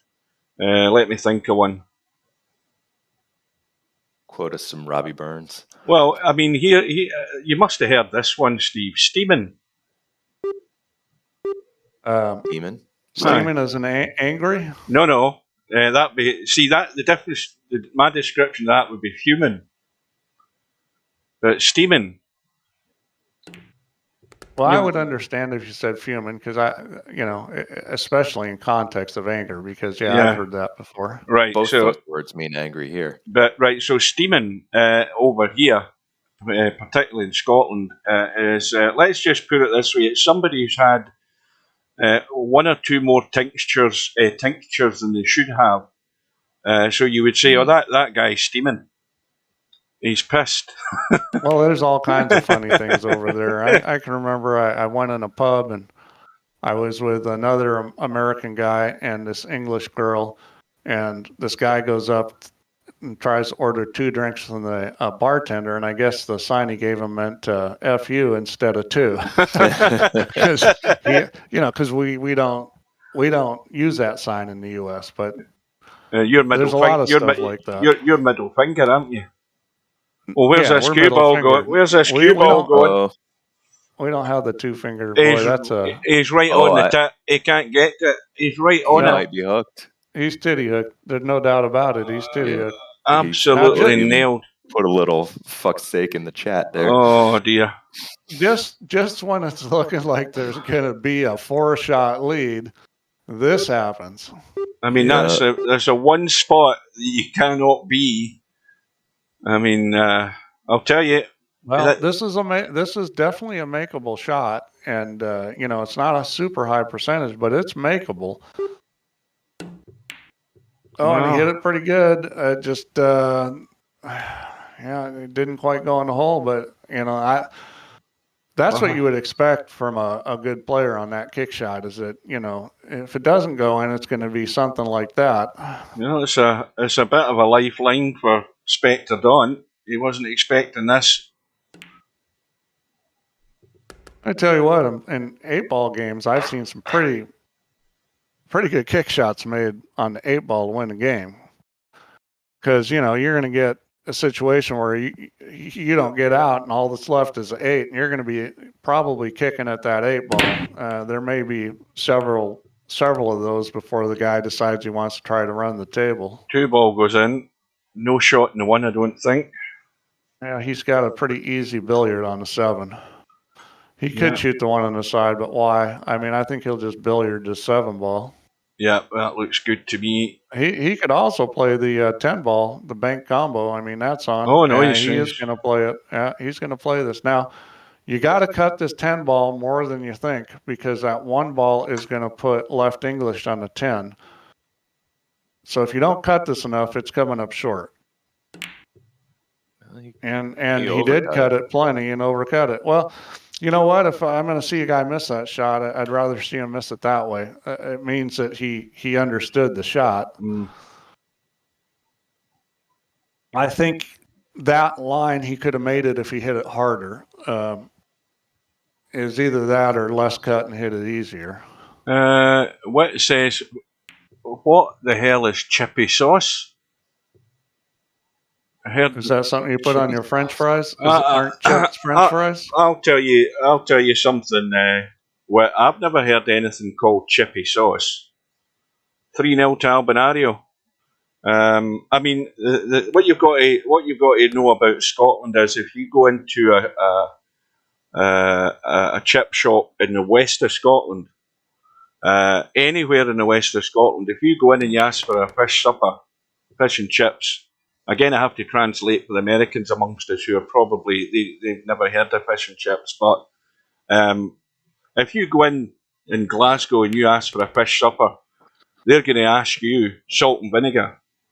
But if you go to the east of Scotland, Dundee, anywhere in Fife and those areas, in Edinburgh and places like that, you ask for a fish supper, they're going to ask you, or the person behind the counter is going to say salt and sauce. Now, it's the east coast of Scotland that has salt and sauce. We have salt and vinegar. You have sauce on it if you want, but I've never heard of chippy sauce. And what kind of sauce is it? It's what I would call, or what you guys would call tomato sauce, or what I would also call as an option brown sauce. Not brown sauce, brown, B-R-O-O-N. Brown sauce. Brown sauce. Or HP. You must have HP sauce in the States, for God's sake. I've seen HP sauce. Yeah, it's well, like A1 kind of. Well, yeah, it's like an A1 sauce. Yeah. Well, HP sauce is a given for fried egg sandwiches or anything like that. You've got to have brown sauce on it. Well, you got to go to Hawaii. I mean, it's all kinds of crazy names and stuff. Like probably my favorite dish there is Loco Moco. Well, I don't know what it is, Steve, but it sounds bloody good to me. I'll have a go at that. Oh, you'd love it. It's rice with a hamburger patty, brown gravy, and an egg on top. Oh, that is perfect. Oh, it's a wonderful dish. Yeah. Well, I mean, he didn't go for the quick win there, and I kind of don't blame him. I mean, it's a pretty easy it's the other out. quick brand. It's the 410. Yeah, he's almost for sure going to play for it here. He's a little straight on, but he's going to hit this hard. Well, all this talk of sauce and food and whatever, he didn't do it. It's going to You're be hungry. It's going to be 10-all. Yeah, I mean, this was crazy. That titty hook was just that was just huge. Instead of going up 4, he's going to end up tied at 10. And he hasn't shot since then, has he? I can't remember. I think Spec broke and ran, and then Cobra broke dry, and Spec ran out again. No, I mean that is it might prove quite significant that last 10 ball that Cobra had. I'll tell you what, I've seen that happen. I've seen it in a pretty big tournament match, Hill, and that happened where it titty hooks on the side pocket. You know, that's just a heartbreaker. Well, it looks as if Tommy's got himself up against Albie. Well, I mean, you know, that's a tough match for Tommy. He's got to really bring it because Albin. I don't know. I'll probably get in trouble for saying this, but right now I think Albin's the best player in VP. It's a tough match for anyone. Albin. Even though Cobra won the last World Championship, I think Albin's still got an advantage on him because he plays pattern so well, but you know, and something like this, you know, more of a draw-centric player like Cobra might be Albin's equal, but overall, in all the different pool games, I definitely say Albin's a better player because of his ability to roll the ball, his pattern play, understanding clusters. And, you know, Albin's smart. He works on his weaknesses. When I criticized his banking, I know he practiced banking because he got better at it. And that's really key for everybody in here. All you guys that want to get better is, you know, you got to practice your weaknesses. Being a good banker is not super critical if you don't play one pocket, though, or banks. Well, but it comes up in games. You know, like in cribbage, it actually came up a lot. I think when you get to this top level, he's going to slide this over and bunk the 10. When you get to this top level, little things become the difference in whether you're winning or losing against two top players. You know, how well you play safe, how well you kick, how well you bank. Because it may only be a few mistakes a match, and so everything becomes critical. That's why it's so hard to be a good pro pool player. Is, you know, it's all the little things. Semi-Pro says, one of my England player friends was 6-3 up with a straight black to the middle. This is black ball. The black went in the middle and came back out. His friend lost 7-6. Strange how matches change just from one shot. Well, oh, that's brutal. You know, ball bounces out of the pocket. That's just brutal. But you know, it's pool. Well, this rack was all clustered up. Not literally clustered, but everything real congested down here at the bottom rail. Yeah, he worked through it well. Through it with his cue ball on a string. Well, let's see if Albinario starts getting generous in that match with Tommyy, because Albie's now 4-0 up. Let's see if Albinario can stay focused. Yeah, he's got a history of doing that. You got to have the killer instinct. I mean, you got to keep your foot on the guy's neck. Well, this is ugly. Yeah, this is the first thing that's gone wrong for Spectredawn since Cobra hooked himself on that 10. Well, this isn't really all that wrong, because if you're going to break dry, this is what you want it to look like. Yeah, you want it to be left like that when you break dry, yeah. Let's see what he pushes to. This is kind of a tricky push. Now, you can say, well, the table's hard, you're not going to be able to run it out. I think this is smart, what he just did. Yeah, but what is going to happen now, Steve, as we all know? Yeah, he's going to get locked on the 2. Well, I mean, he didn't play it that well. I think what I meant by smart was not pushing out, kicking at the ball. There was probably a good idea, but the way he did it wasn't so wonderful. And I don't get this. Why not just roll up on the 2 ball? Well, I guess the the one is speed going to be sitting over the corner pocket. So the speed's a little tricky here. if you don't really lock him on the 2, you're gonna. Yeah, but it was he an did lock him on easy the 2. shot. I mean, Spoken like somebody who hasn't missed that shot in the last day. well, I got to applaud your sense of humor, and that's all you can do after a match where you've made some real, mistakes that you're like, how did I do that? But and that's going to be a shot choice, and I'm sure Spectre is going to keep it. He is going to take it. Now So the 4 ball. This table is good now because you can make that 4 and break the 5 out. And the good news about it is if you hit it with some speed, the 5's going to go into the 7 and move towards the pocket. Yep. So you just gotta make sure that you get. He's got to get there. He's got below to get there. The 4 ball. So angle in the 2. Well, he's certainly he's got the angle. Let's put it that way. The biggest problem is he's going to be above the 4 ball here, and the 8 blocks getting below it. Yeah, he's going to be above it, but he can make the ball and play the cue ball into the 10. Now you got to be a little careful here because you need to brush the 10 and move it enough, but you don't want to hit it full. And just brushing this is a good chance you can get hooked on the 7. He decided to go the other way and move the 5 ball out, which that kind of was a low percentage play. He's probably going to play safe here. Oh no! Oh no, Steve! You think he's going to cut it? Oh, of course. He cut this ball so well. Yeah. Well, I mean, this is tricky because it's not just making a ball. You got to get a shot on that 6, and the 9 blocks the 6. So this is not an easy shot to get on the 6 ball. Oh well, he just moved the 9 out of the way then. And he's in trouble. I think that was a poor choice there. I think he should have played safe. And if it was just making a 5 and the shape was automatic, I would have agreed with that shot. But the cue ball was tricky there. Tommy's on the board. He's won his first rack. Well, this rack could turn on this shot, but Spectredawn fancies cutting this in the side. I think. No, he can't. He can't. He's called the side. I thought he could see an edge of it. He can't see any of it. He's going to jump it. Well, he hit it pretty good, but. Well. And this is not 9 ball, which is, it's great that we're playing a call shot game because.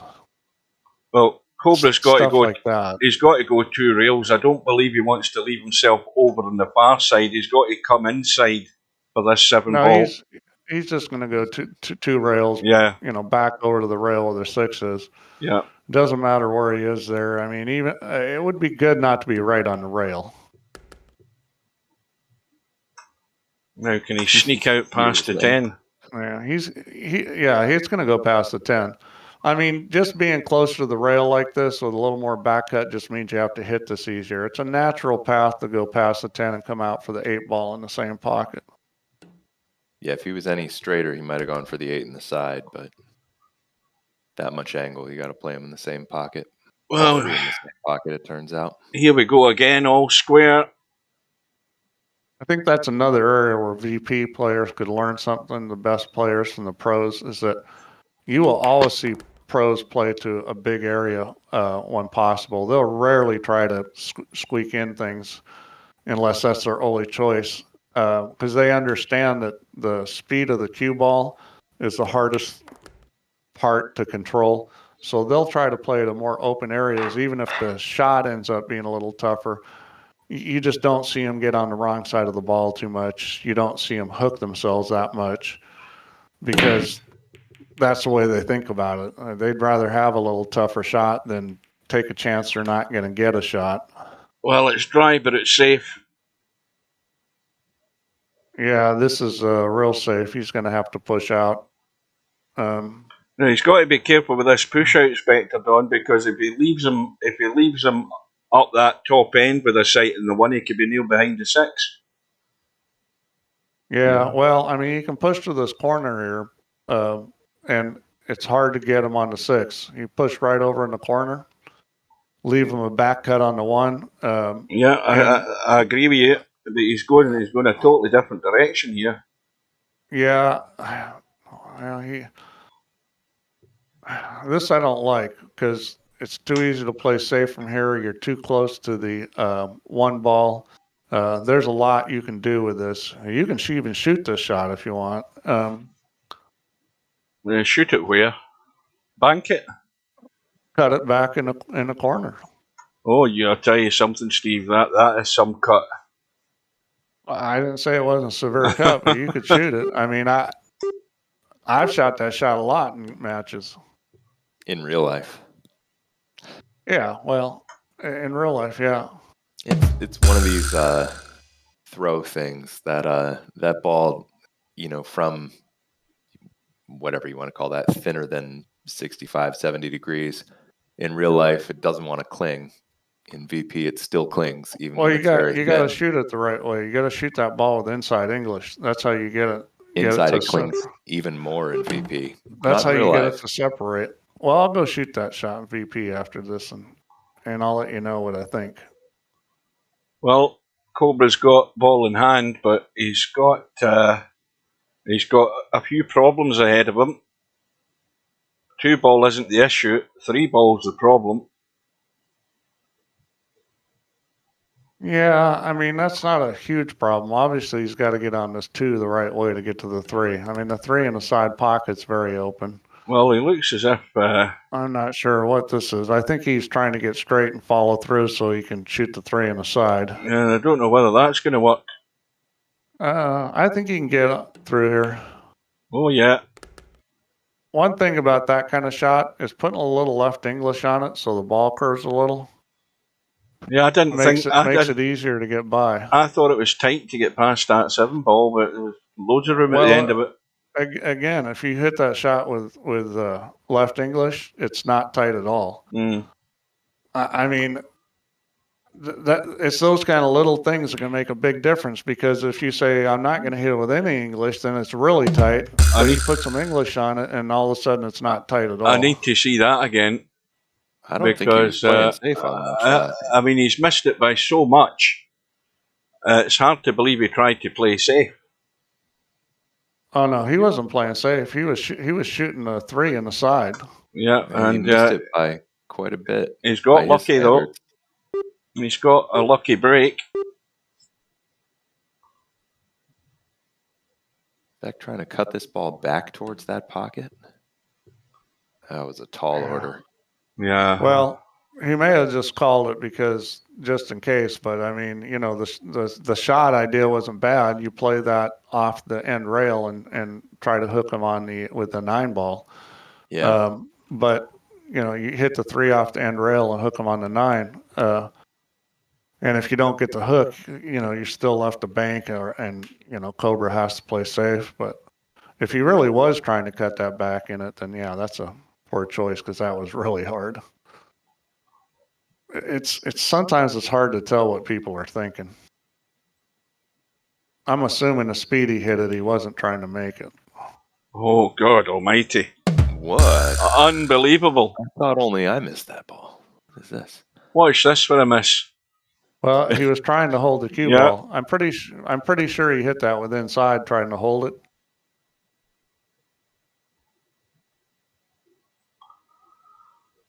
When you're hitting a shot like that, especially if you're putting inside on it to hold it, and you come up short on it, and what I mean by that it allows the cue ball to start turning over.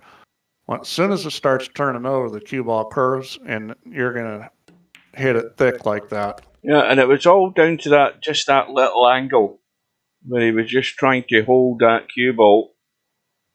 Big mistake. It was a big mistake, but that's what better players do, is they get a little out of line. It doesn't bother them because they understand how to make angle, how to hold angles, but it doesn't mean you're going to be successful all the time.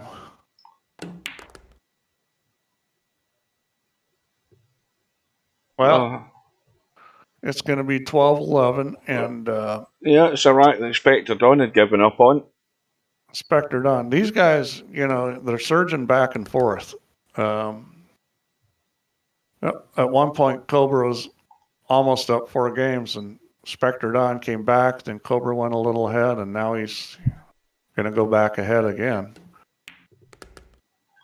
Wow, this is pretty amazing. This match. I mean, it may not be a perfectly played match, but they're both playing well, and it's really close, and it's exciting. So, I mean, the fans have got to love this.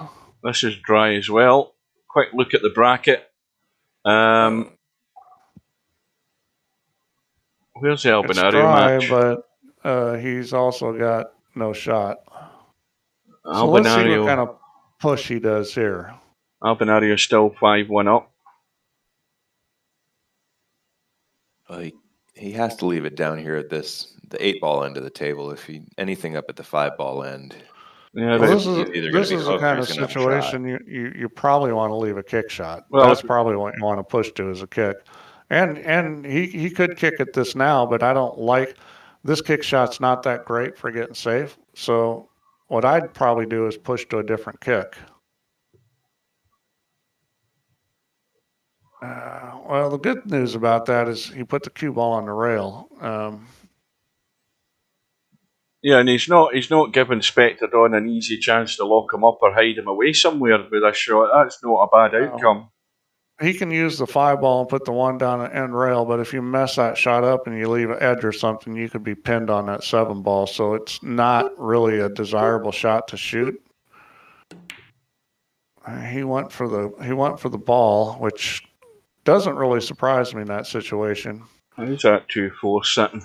That 2-4 is dead. Yeah. Pretty much dead. Well, I mean, this is a prime opportunity to shoot the bank shot, and he's gonna. And this is a two-way shot because if you hit this at the right speed, you're going to be safe. Now you got to make sure you get a shot on the 2. That's the tricky part. And that speed is hit it at wonderful speed. And he left a window, but you know what? I mean, this is a little tricky to play safe on, I think. Well, it wasn't as tricky as I thought. He was able to miss the double kiss. He hit it good. He hit it real good. Now he's going up and down for the kick. Yeah, looks like it in the gap between the 3 and 6, is he? Yeah. Yeah, that was a really fine safety play there by Spectredawn. You can make this one and end up hooked behind the 10, though. Yeah, well, you're almost better off not making this.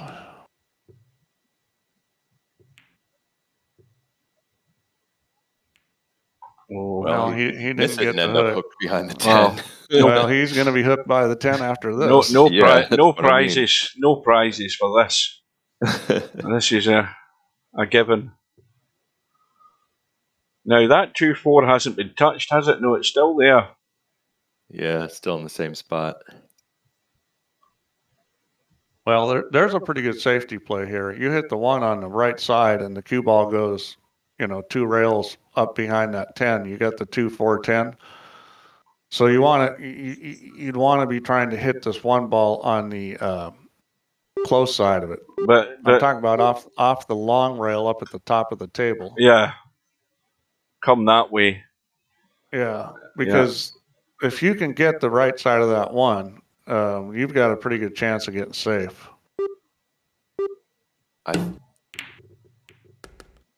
I think the 2 might have been in the way of kicking off that long rail. You mean around the cluster of 3 balls? No, he was going to go up.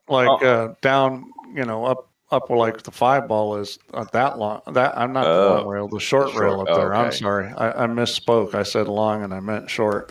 No, I see what you mean. Well, there goes the combo. Now this 2 ball, is it going to stay in line? Right here. He could win because he might have a combo right here on the 10. He does. It's a little tricky. Yeah, not sitting ideal. I think he'll still make this. I mean, it's hard to overcut this. It's easy to undercut it, but it's hard to overcut this. Yeah, there it goes. And suddenly now it's a 2-rack lead for Spectredawn, and Cobra's got a pressure break. This match has just been crazy. He's got a ball. He's got the 3 and the 6. He's got a shot in the 1, the 9 ball, Well, that 2-ball has just fallen upward. Well, that's not bad though. I mean, you can make the 9 easily there. Yeah, you just got to get in a spot where you can kick off the rail. Well, there's a 4-ball in some of that window though. You gotta Yeah, well, I mean, the 8 and 4. That's the tricky part here is he needs to get where he can make a play off the rail. He's not going to try and move anything because I think the 10 ball's in the way anyway. Well, I mean, in this situation, I probably try to run into the rail or the 4-ball. He tried to run into the 2 and break it. And yeah, he's dead. Didn't come up with it. I mean, I don't think that was a terrible idea, but I would have, if it was me shooting, I probably would have tried to run into 4-ball. Yeah, well, it's taken a bad turn since that happened, semi-pro. He was looking. What was he looking at going? Was he looking at going 4 in front at that point? I can't remember when he got himself hooked in that side pocket. Well, it was definitely a mistake to. I think it was 10-7, and yeah. It would have been 11-7. Yeah, you're right enough. Yeah, that is. It was going to be a 4-game lead. Yeah, and now it's looking as if it's going to be a 3-rack deficit here. Everything went south for him after that. Yeah, it's amazing. Now, I'd rather play the 4 here off the 9 than play the combo. But he's playing the combo. Again, does he play this with a wee bit of pace? Because, I mean, this 4-ball's going to go, he wants to get the 4-ball in play, which is probably a wise move. Well, he almost had to play it with pace because, trying to hit that and keep the 4-ball there, you have to hit it perfect, which is usually a bad idea. But it came out perfect. Well, he was going to have a shot on it. It was a question of how difficult it was going to be. But he had lots of pockets. Well, yeah, he had the corner, he had side pockets. I mean, he had a lot of options. And, he's confident in his shot making. That's the thing is, good players are confident in their shot making. It's like they know as long as they get a shot, they're probably going to be able to make it. Suddenly Spectredawn's only going to be 3 racks away here, and this is a crisis and a half now for Cobra.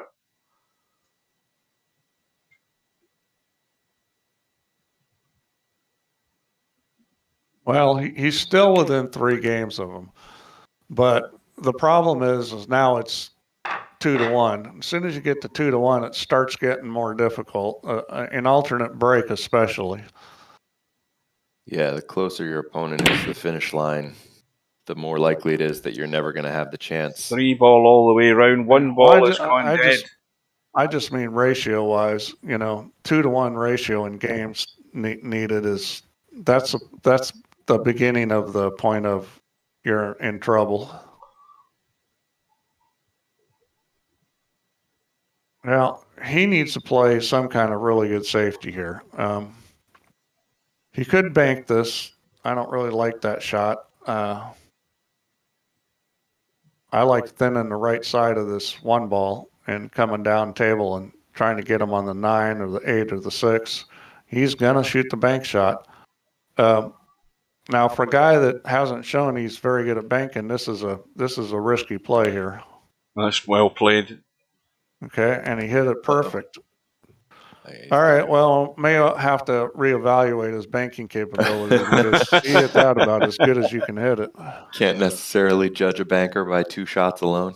Well, I mean, like if you're talking about Tony Chohan, he's going to make that ball almost every single time. But, nobody in here is Tony Chohan. I mean, it wasn't a gimme bank. Virtual pool, though. Well, let me tell you what, if there was money available here, he'd be in here playing it. He'd be winning. Well, it's looking doom and gloom for Tommyy. He's 7-1 down. I've only played Tony once, and it was 10-ball, not 1 pocket, and I got the win. So I'm career 1-0 against him. I've got a winning record. And you've managed to avoid him all those years since, Steve. That's well done. You know, most of the pros I have winning records on. It's like that. It's like 1-0. Yep, never get near him again. Well, I called it 17-15 to Spectredawn. At the moment, it's looking heavier than that. Well, I mean, this match isn't over yet, but you know, this is getting difficult to come back from, because after this, it's going to be 3-1. Now, how tight is that 10 ball? Let's have a quick look. Very. That 10 ball is frozen. Yeah, I was just looking at that myself. But see, he's hit this pretty good. So this shot you're going to want to hit with some right English. You know, you need to take the throw off of it. He takes it off with speed. He just hits this ball firm. Yeah, you can do that, but I don't like playing it that way. If it was like a shot up the long rail and you had to go across the side pocket, then I'd always hit it hard. But whatever. I mean, what he did worked. I mean, he made the ball. He's up 4 games, and it's a 3-1 difference in getting to the match goal. Yeah, Cobra's broke dry again. Cobra's in real trouble here. I think, you know, the play here is to make the 1 and bump the 2, and he's hitting us with inside. I think he's trying to nudge those balls. Well, if he's trying to nudge the balls, he failed. But I wouldn't want the shot. I'd play safer. Well, I'd be pushing this 2 up the table and trying to find my way behind the 6, 7, and 9. Yeah, you just back cut the 2 and come up and try to hook him on the 3 ball. I think a top pro in real life might have banked the 2 up table and sent the cue ball to bump the 6, leaving it behind the 7 and 9, and hopefully that is probably the best shot there, is try to move those balls and hook them. Well, it's a safety, and that's not got full cover, I don't think. Let's have a look. I think there's an edge, although the edge is not really that helpful to Cobra. He can see it. Yeah, I don't think he can really do an awful lot to get away from this ball. He can shoot the ball. He can make it. He's probably going to shoot at it, because there's not any kind of easy safety. Well, he's not called it. You're going to hit the 4 ball. I can't imagine he wouldn't shoot at this ball, because what are you going to do? And that's maybe that was some kind of safety attempt. Yeah, it's not a good one. Well, there's a good angle here to miss the 10 ball, skim the 3, miss the 10, and come round behind the 6 and 7. Yeah.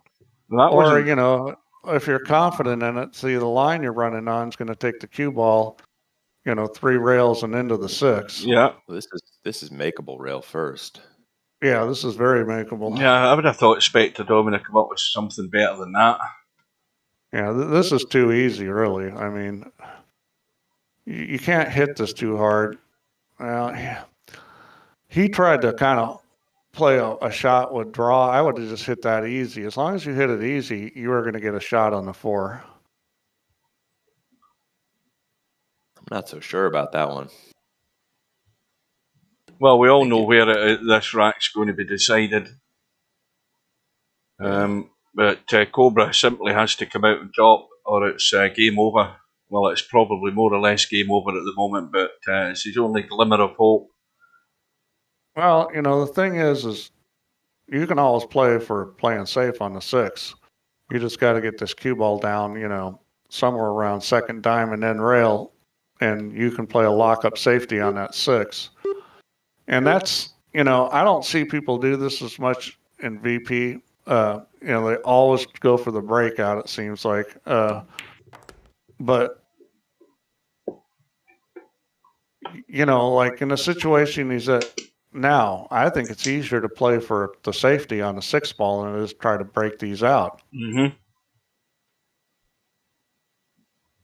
He's just got to get behind it, and then he can hit the 6 and lock him on the 7.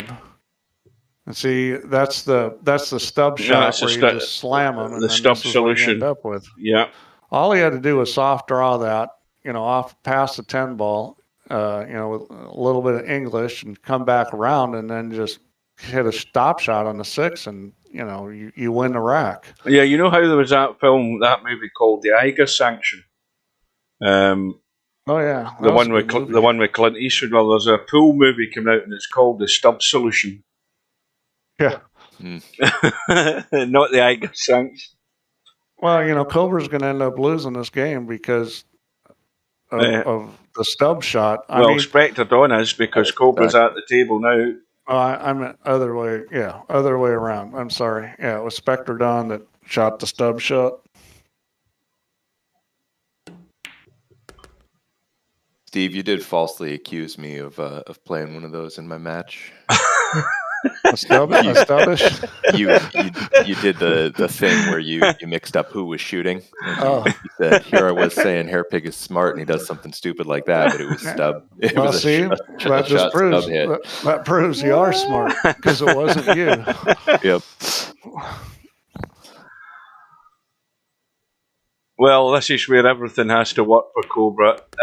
Break has to work. He has to get balls in the break. He has to have a shot and a ball after the break. He has to run the table.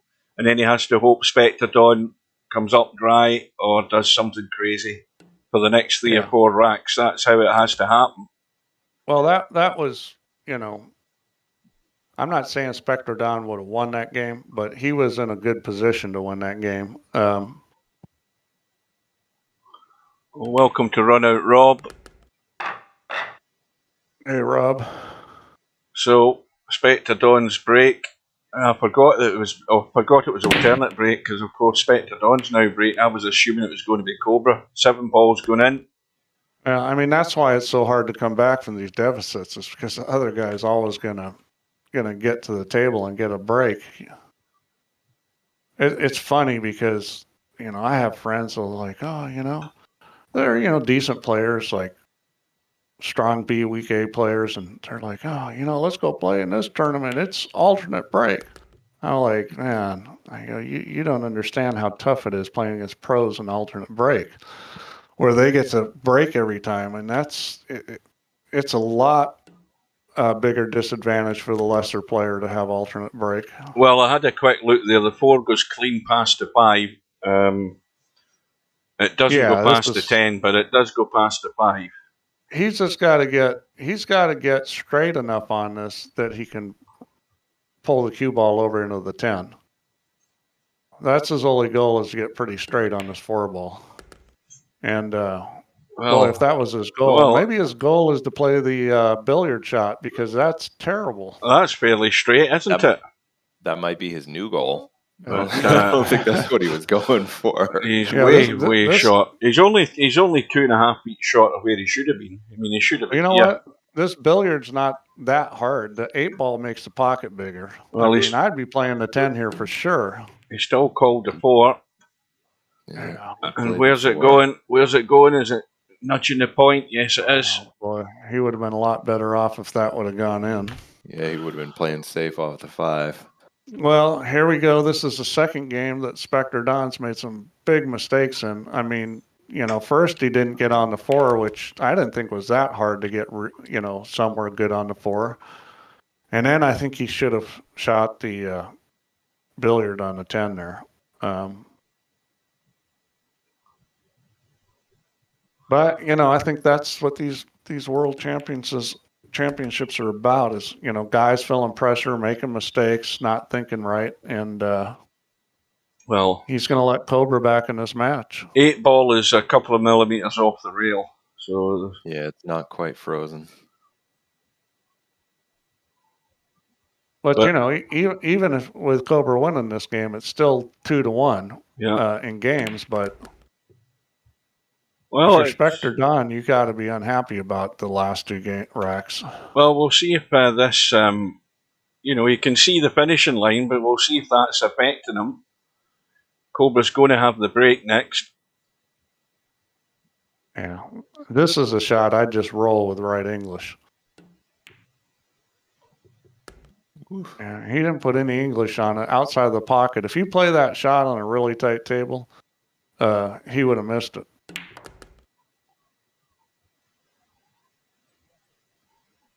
Now, I wonder if Cobra's going to continue with this centre break. I think he's been pretty much doing it all match. Or just slightly off centre break.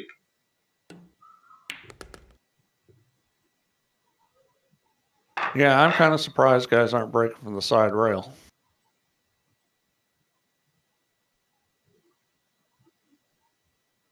Let's see if he can get the one ball going at the pocket. Nope.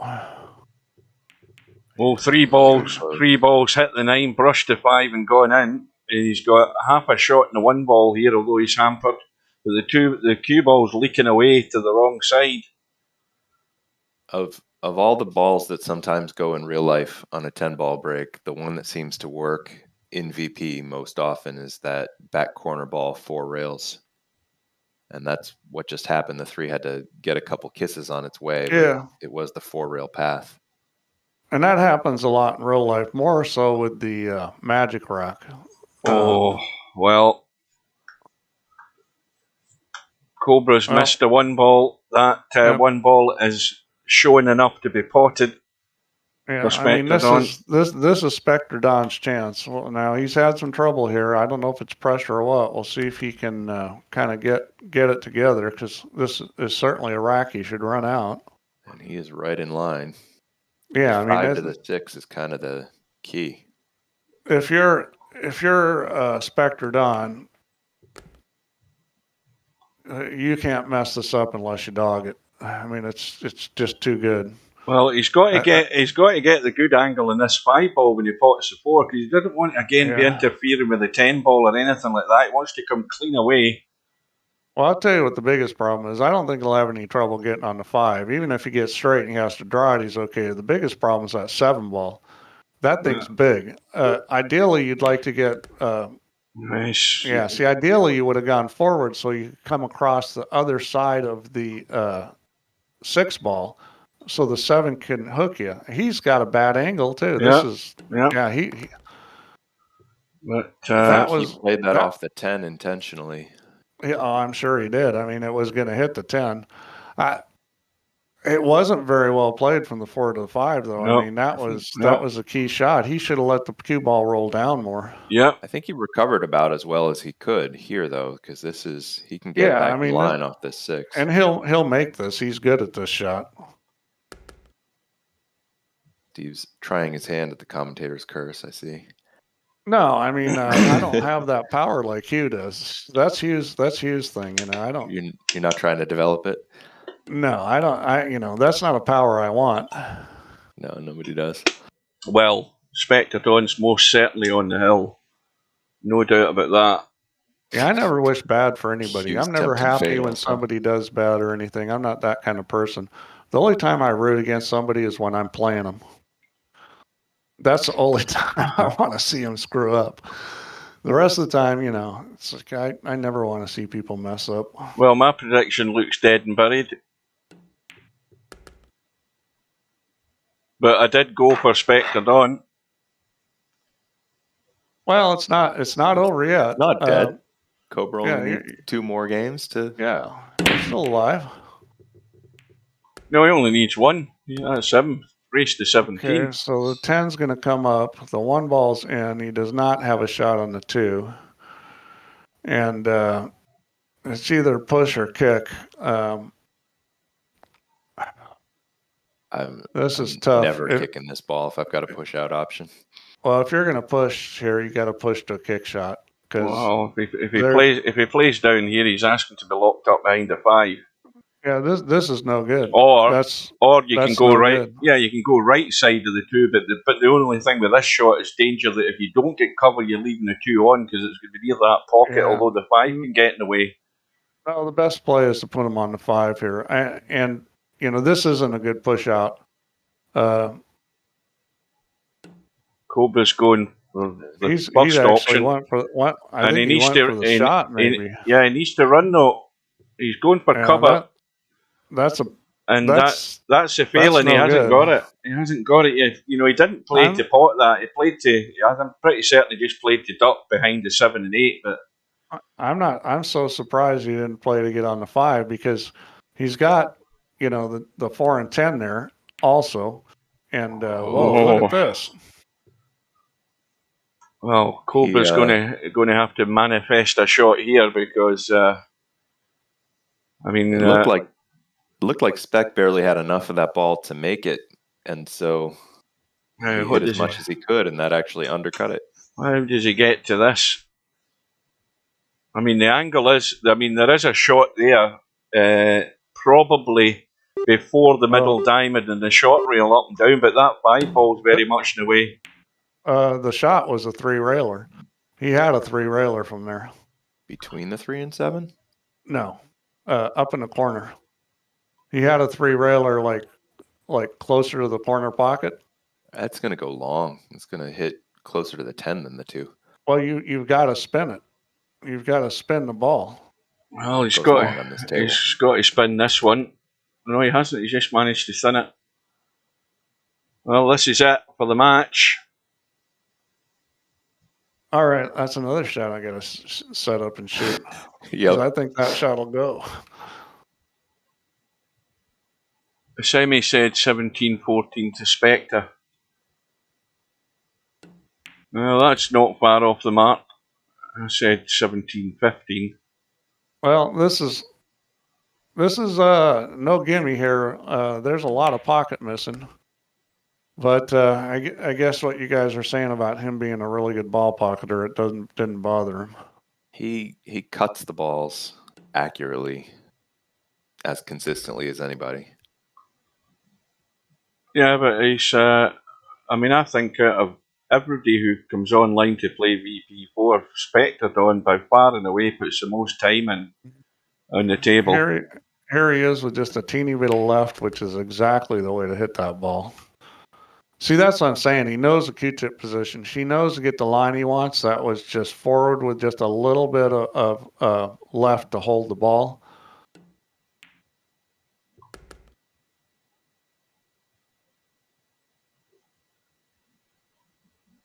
So, straightforward enough cut. Doesn't want to win this match from here. Yeah, straightforward enough. He'll never miss this. Famous last words. Oh, well, you really are trying to put it on him, yeah.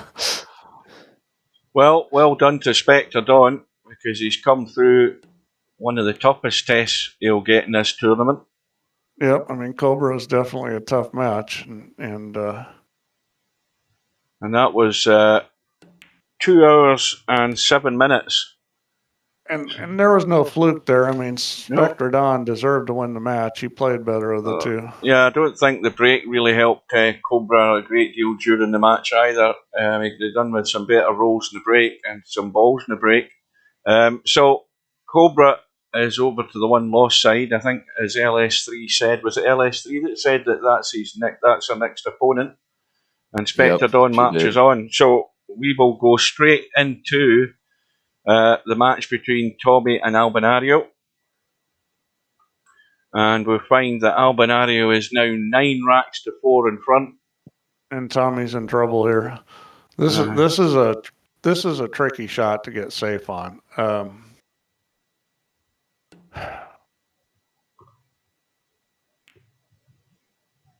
That's not bad. I mean, that was a tough shot. Albinario says, spoiler result, was going to watch that. Because it's obviously come up in the chat while he's in the room anyway. Well, is he going to try to cut this? I think he was trying to cut that. He tried to. You see, that's Albinario doing the stub shot there, and he sold the rack there straight away. Well, that was a pretty difficult cut. How badly have I affected Albinario since arriving in the room 1 minute ago? And he does that. I mean, that shot was very stub-like.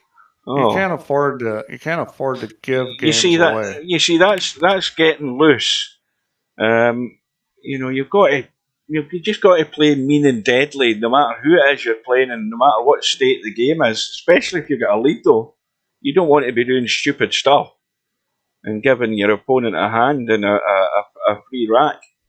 Well, you shouldn't play different because, you know, I've played people where, you know, I'm on the hill and they've got a couple games and, you know, I'll play a safety and they're like, why are you doing that to me? You know, why are you playing safe there? You're way ahead of this because I don't and want what I you. tell them is like, because if I'm playing one of these champions here and I have this shot, that's what I'm playing because you don't want to give anybody any daylight. And if you play different against somebody that's, you know, not as good a player, you're generating bad habits. And plus, in my mind, it's disrespectful to do that to somebody to say, well, you can't play, so I can do whatever I want.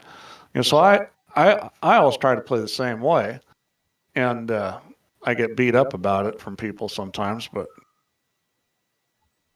Now, hang on a minute. What's happened? We've got a little toilet break. You know what? As long as he's doing that, I'm going to do it and get coffee. So I'll be back in a few. We'll have a little musical interlude.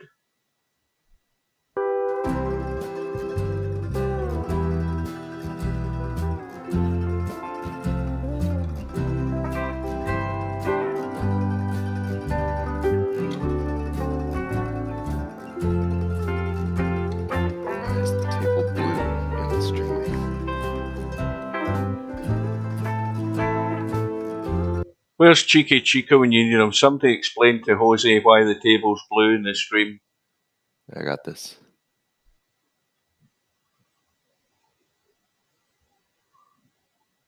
I think Chico's gone to bed.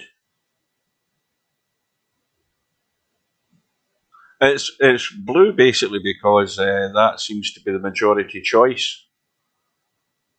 Unless everybody suddenly wants tan. So, Tommyy is back. He's got a ball in the break, which I think was a 9. He's going to have a shot in the 1. And a shot in the 2 and the 3. And if this is the important one. He has to have the angle on this 3 where he can just drop the 3 in and drop through for the 4 on the short side. Because he could come down and leave a cut on the 4 and then it'd be awkward to get good in the 5. So there's a problem here. But Tommy's back to within 4.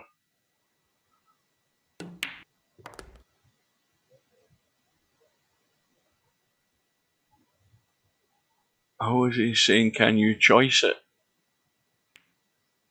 Well, what colour does Jose want? Because he's probably looking at it in green because it's a hard times table.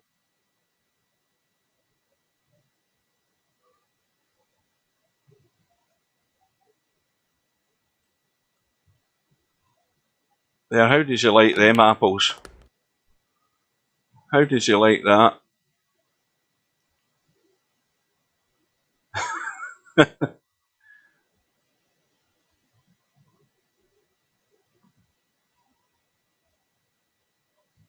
Or was Jose not aware that you can change the colour of the cloth? Maybe that's the problem.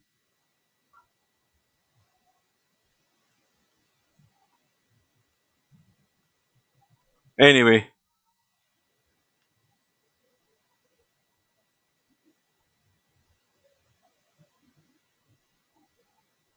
So we're back to blue. Tommyy managed to get on the 4 ball. Goodness knows how he got to it, because I was messing about with the cloth colours. And now he's in bother again. He's got a tough 6. And if he just rolls this in, he might bump this 7.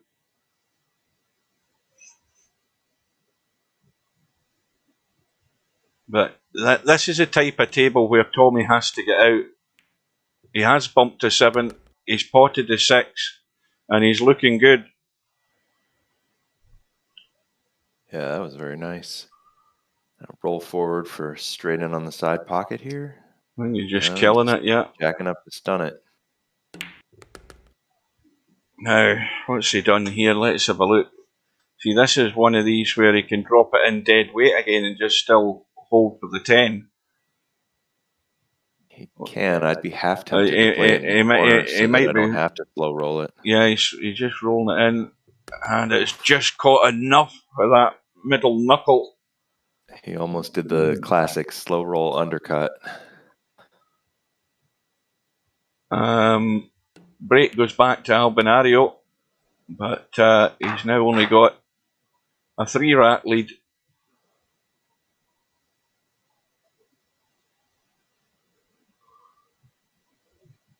Cobra's been in the room and left. He may well have gone to bed. So we will have a look at the tournament stats once this match is finished, because I've not paid any attention to them whatsoever since the tournament started. There's been quite a few results come through.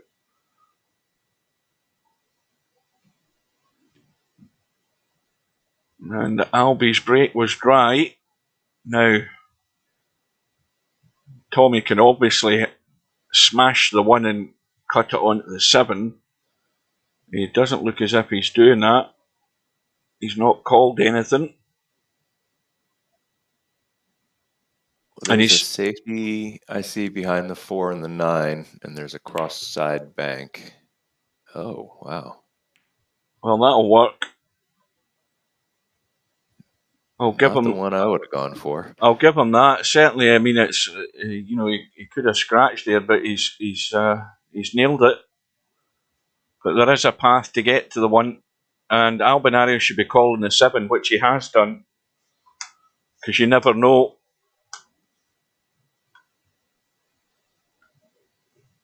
The 1 is frozen. Oh, that's beautiful. Wow. Oh, that is extremely unlucky. What an effort by Albinario. Not only is it super unlucky that he cut that ball right into the 7 and it didn't it's drop. Actually just blocked onto that jaw. What an effort. And he left the window between the 6 and 10, too. Well, it's pretty hard to cut it. Wasn't unlucky enough. It was pretty hard to cut it that perfect. Yeah, look who's arrived in the room. Uh-oh. Trouble has arrived in the room. Get your mute hammer ready, Steve. Well, we'll try to preemptive mute. Too late. Too late.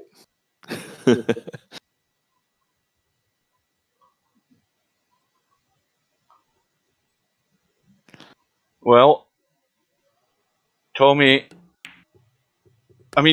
just needing encouragement to steady the ship here. And, this 4 ball is a wee bit tricky to get to.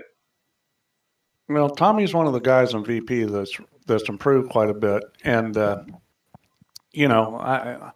he could get better. And he's going to have to get better if he wants to win one of these World Championships. Because right now, I don't think he plays at a level where, he can get through enough matches. Because the problem with these kind of things is if you play really good and, maybe you beat an Albin or a Cobra, but to win one of these things, you got to beat multiples of those guys. And that's what gets tough if you can't match their level of play. Mm-hmm.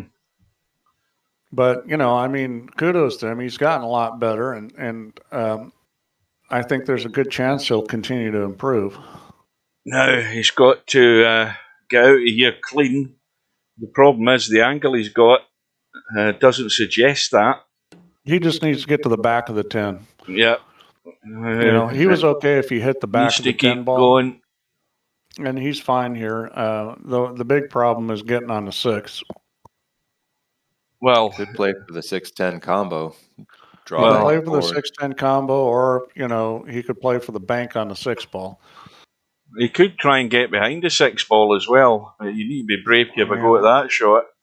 That is a doable, but it's a little tricky. The way the Q-tip is, he's not playing that shot I'm talking about. To hit that shot and get on the 6 behind it, you really need to put a touch of right English on this. Oh, what a shot. Well, he got okay behind it. He didn't put the English on it, which is why he came up a little short. But, he's probably good enough to win. He let the stun and the pace do the job for him there.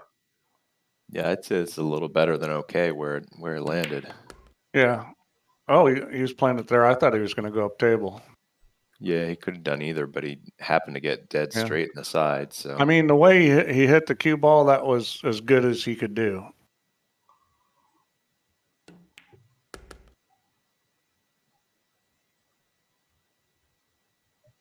Well, there's some more good news here for Tommy. He's going to be back within 2, and he's going to have the break.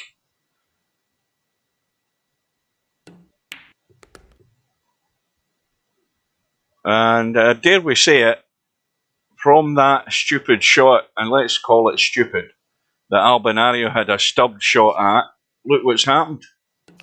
Well, I mean, the one ball wasn't going to go in past the 7. No, no. He had to play the 7. I mean, but to hit the one ball that thin and have it go on that line was pretty hard to do. He was talking about the previous rack. The rack that Albinario, he went for the huge cut down the rail in the one ball, which was never really on. I mean, that's happened, 3 racks ago, 4 racks ago now. And he may be making a mistake of, if I'm ahead, I'm going to play looser. Well, that's not usually a good thing. Well, Tommy's at the table, and as long as Tommy's at the table, there ain't much Albinario can do now. Tommy might have just committed a blunder there. I think he has. I mean, that was poor. I was thinking he should actually try to loosen the 5 and 10 on that shot, because he could have done it and still been on the 2. I don't know what he's looking at here. I don't think. One shot he's got is you can thin the 2 with a lot of right English and spin behind the 5-10. Well, it's a very tricky shot.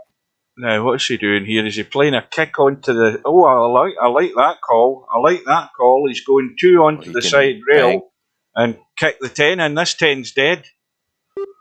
This 10 is dead if he can get the line. What way is he going now? He is cutting it, yeah. Yeah, that's probably the best shot, is playing the... you got to hit this with a lot of speed. Oh, well, more than that. Well, I mean, that's not a bad attempt, and, he didn't leave anything super easy. Yeah. 2 ball can be made, but getting on the 3 is another story.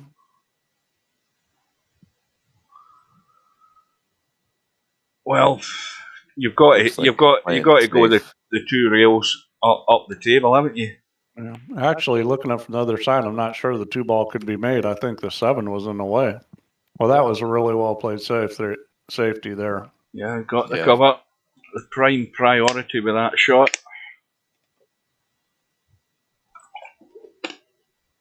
Yeah, now you can be up and play loose in the sense of, do you guys know what freewheeling means? Yeah, that's like a freewheel. Yeah, that's playing loose. Well, it's playing very relaxed. Mm-hmm.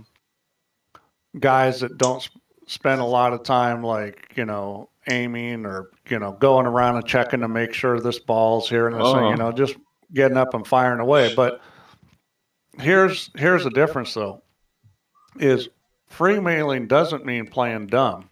Like, it doesn't mean shooting the wrong shot necessarily. I mean, you can play real relaxed and play in a style where you're just, not thinking about stuff a lot. But a good freewheeler still doesn't do dumb things. Yeah, but I mean, you're keeping your arm loose. Is that what you're meaning as well? Because when things get close, things can tighten up. You got to try and keep your arm loose as well and relaxed. Well, a freewheeler would be, a classic kind of freewheeler is a guy like a Jason Shaw. He doesn't really, he's not worried about missing balls. He's firing away at stuff, but it doesn't mean he's going to do dumb things. And that's the thing, is that if you're changing your game, like, I'm not going to play safe here because I'm way up, or I'm going to shoot this crazy shot because I'm way up. That's different than freewheeling. It's like it's making poor decisions because you're ahead, and you think it doesn't matter anymore. Mm-hmm. Yeah. I've seen some great freewheelers play. Let me tell you what, there is nothing like watching a freewheeling player when they get it going. There's a guy in the U.S. here, his name's Tony Watson, and I mean, it's just unbelievable watching a guy play when he's on it. He's a freewheeler. Rodney Morris comes to mind too. Yeah, Rodney, especially when he was younger, could really let it go. Well, we've got 11 people in this room. 3 of them are us. 2 of them are the players. Stubbs there. Chico's there. Napnicker's there. C Karaoke, Jose, Jamie Jam. Now that's interesting. Albin just played a center table break, but a cut break from the center table. Yeah, I've seen him do that before, and well, that's worked. I'm not a huge fan of that, but you know, I mean, if you can control the cue ball on that break, you know, it could be a good break.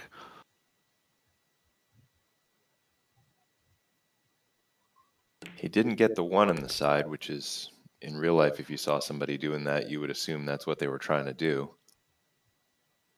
Well, yeah, I think you're better off if you're trying to make the 1 on the side and 10 ball breaking more from the side rail than trying to cut. And guys that break from the side rail and 10 ball, a lot of times they'll do, I wouldn't call it a cut break, but they'll bring the cue ball to the long rail. But the reason why I say it's not a cut break is they're only hitting off the center of the 1 ball a little bit so that the ball moves that way, but they're not really cutting it much. That's just what he's jacking up here big time. He's trying to cut out the run to the rails. I don't know whether that was the best idea he's ever had. I thought the line around the corner and over to the side would have got him on the 4. Well, this is hard to beat the scratch doing that. This is a good time to put the cue ball behind the 6 because that's a pretty natural save. Yeah, half ball. I don't think pocketing this ball is in the cards. I think you're taking a huge chance. Half ball, 4 ball, and then in behind the 6. No, you want less than that because you got to go forward to the end rail. You got to miss the 10 and go over. He's going to bank it, I think. Yeah, half ball might scratch. No, he's just going for cover. He's playing safe that way. You know, that's okay. It's not as good a safety as locking him on the 6, but, you know, I think a lot of it's comfort level. You know, I've looked at that shot with the 4 and the 6, and you know if you hit it wrong, you're going to scratch. And, you know, this one was probably more guaranteed, so it's not a bad choice. That needs to roll to the rail for Tommyy to survive this rack, and not a bad outcome. Is Albinario going to go for the bank? Yeah, he might. I mean, now the question is he going to hold the cue ball? There's a way to hold the cue ball. You hit this with top and a little right, and you can just hold the cue ball on that rail. That's how I would hit this. I would keep the cue ball on the same rail the 4 ball's on. Played it well. He's let it run though. Well, see, he didn't. He needed a little bit more English. He needed a little more right English there, and hit a little firmer, and that ball would have held and come out pretty straight on the 5. Well, he didn't hit it all the way up top either because you can actually high karate that ball all the way to scratch. Oh, yeah, it's real easy to scratch if you hit it wrong. You got to be able to control that. I mean, you can't just like give full blast because it will scratch almost every time. Well, I think Albinario's given himself the wake-up call because there was a danger that Tommyy was going to find his way back into this match. But Albinario's rescued the situation. It's going to be 4 racks.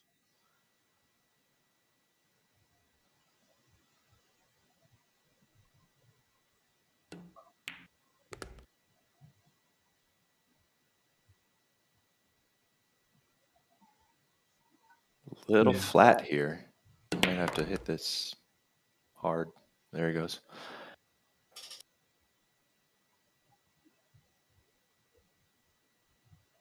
Yeah, that's another shot that's a lot easier in VP than in real life. You're trying to make angles and hit the ball hard in real life. The typical mistake people make is they overcut the ball. So it can happen on VP too, because the ball cuts a lot more when you hit it that hard, but from that angle. Tommy's break. From that angle with a stroke that doesn't go offline when you power up, it's not too bad. Tommy's break is dry, and now we've got an awkward 1 ball, but let's look at this. The 4 ball is really awkward. Yeah, 4 ball is well out of the game, but it's a good it's a good place to duck from. Well, if you can make this 1 and get behind the 2, you might be able to play that 4 ball. Let's see what it looks like from over there. Yeah, I think you can. He didn't get behind the 2. He used right English to make sure he didn't get behind the 2. Yeah, I mean, the problem here is that, unless your plan is to go down table and play safe off that 4 ball, which is a good plan, if you're going to try to run out, you needed to get a shot where you could play some kind of combo on that onto the 7. Now he's looking at it, and the shot he shot was actually maybe a little harder than getting behind the 2. Well, it has been a really a good standard, because you've got 4 very good players tonight who we demand a high standard from. We expect it. He's going to thin this and play safe, I think. Yep. That's the right shot. This shot's a little tricky. You need to hit the 6. Oh, he's hitting the 6, but he hasn't got it covered, I don't think. Let's have a look. I don't think so either. And the bad part about that is he opened up the 4 ball. Did he open it all the way up? Yeah, he did, didn't he? Yeah, this is all out for the pot, and you'll have a cut in the 4. The 4 will go, but this is clinical or critical, I should say. That's 3 ball, because it's all there for Albinario if Tommyy doesn't get it. Yeah, I mean, this isn't a guaranteed make here. Yeah, that was not easy. Is he going to roll? Is he going to roll? Is he going to roll? Yes, he has. Back cutting the ball is never guaranteed. But I will say that, like, guys that play straight pool hit that shot unbelievably good. I mean, they practice it so much. Yeah. Yeah, I think so. For a minute, it looked like he hit the rail before the 3, and then both balls drifted away from the rail. But he did hit the rail before the 3, but I think the 3 went back to the rail. Well, he's got cover. And Albinario's in trouble here.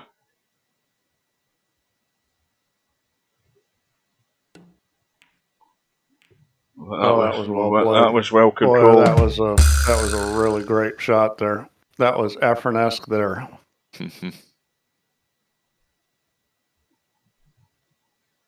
Seeing guys play a little shot like that, that's with the spin and that, there's a lot of subtlety to that, and you got to hit it really good, and that's an impressive shot. Well, this is a narrow window to get to.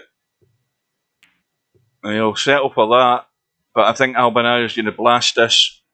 He's going to blast this, is he? No, he isn't. I thought he was higher up in the 3 than he was. Yeah, there's a little separation between the 3 and the 7. This is a little funny here. He's double kissing it. Double kissing it. Yeah. And he tried to bump off the 6 and get him on the 4. That was a really good idea. I mean, he didn't pull it off. Now, combo's actually more playable from here because the 3 is now closer to the 7. Yeah, he's going to make this ball. I mean, this ball's near impossible to miss. And probably running to the 10 ball would be the wise thing to do. Try to hit that full. Sounds right, yeah. Yeah, he doesn't want to baby this. Yeah. That 3 ball still in play. Yeah, well done. I mean, that was a lot of stuff going on that shot. He hit that pretty well. 6 ball goes, not a problem. Yeah, the problem with babying a shot like that combo is that you know, it can end up hanging up in the pocket just because it doesn't have enough speed to go in if it bumps a rail and then a you know, pocket cushion. Diamond tables in real life are especially like that. Well, and when you're cutting a ball thin to cut another ball thin, you're losing. Where's this cue ball going? Twice. Oh dear. Oh my. Well, that wasn't uncomfortable, was it? I think he's going to jump this. Yeah, he's got to clear so little of the 9 ball that even with the playing cue, I think this ball is definitely jumpable. I'll be surprised if he hits this 9 ball because this is not that tough a jump shot. Yeah, I'd bet on him to make this. It's a must. And he's got it. That was well played.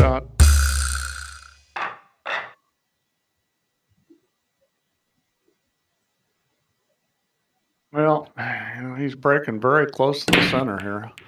And, you know, that's, you know, if you can get the break to work, well, he got the 4-railer on the 3.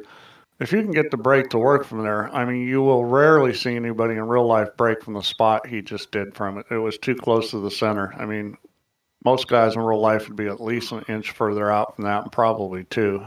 Well, he's got to get the pace just to come around for the 2, but this... in fact, he's checked the cue ball big time there.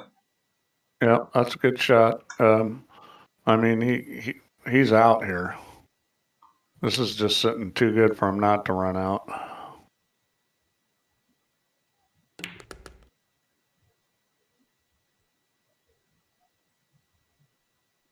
And that's the right side of the 4 that he wants to be.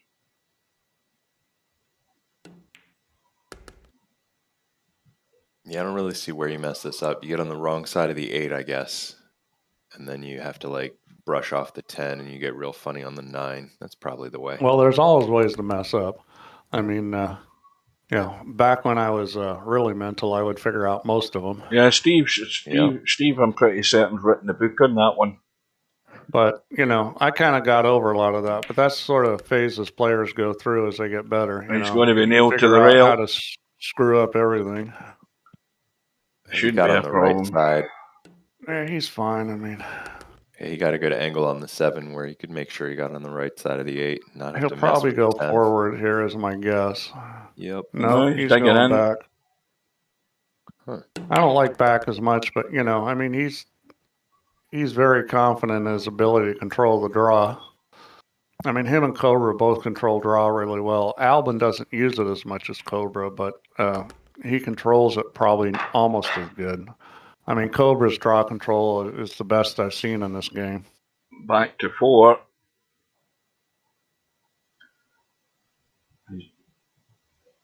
Yeah, now this is more a traditional spot. He's jacking up big time here. Somebody might be a little less wide than this, you know, but it's in that area, you know, at least 2 inches and maybe as much as 3 or 4. 2 ball isn't going, it's dry. Nope. It's a 1-2 combo. Shane Van Boning's breaking secrets there.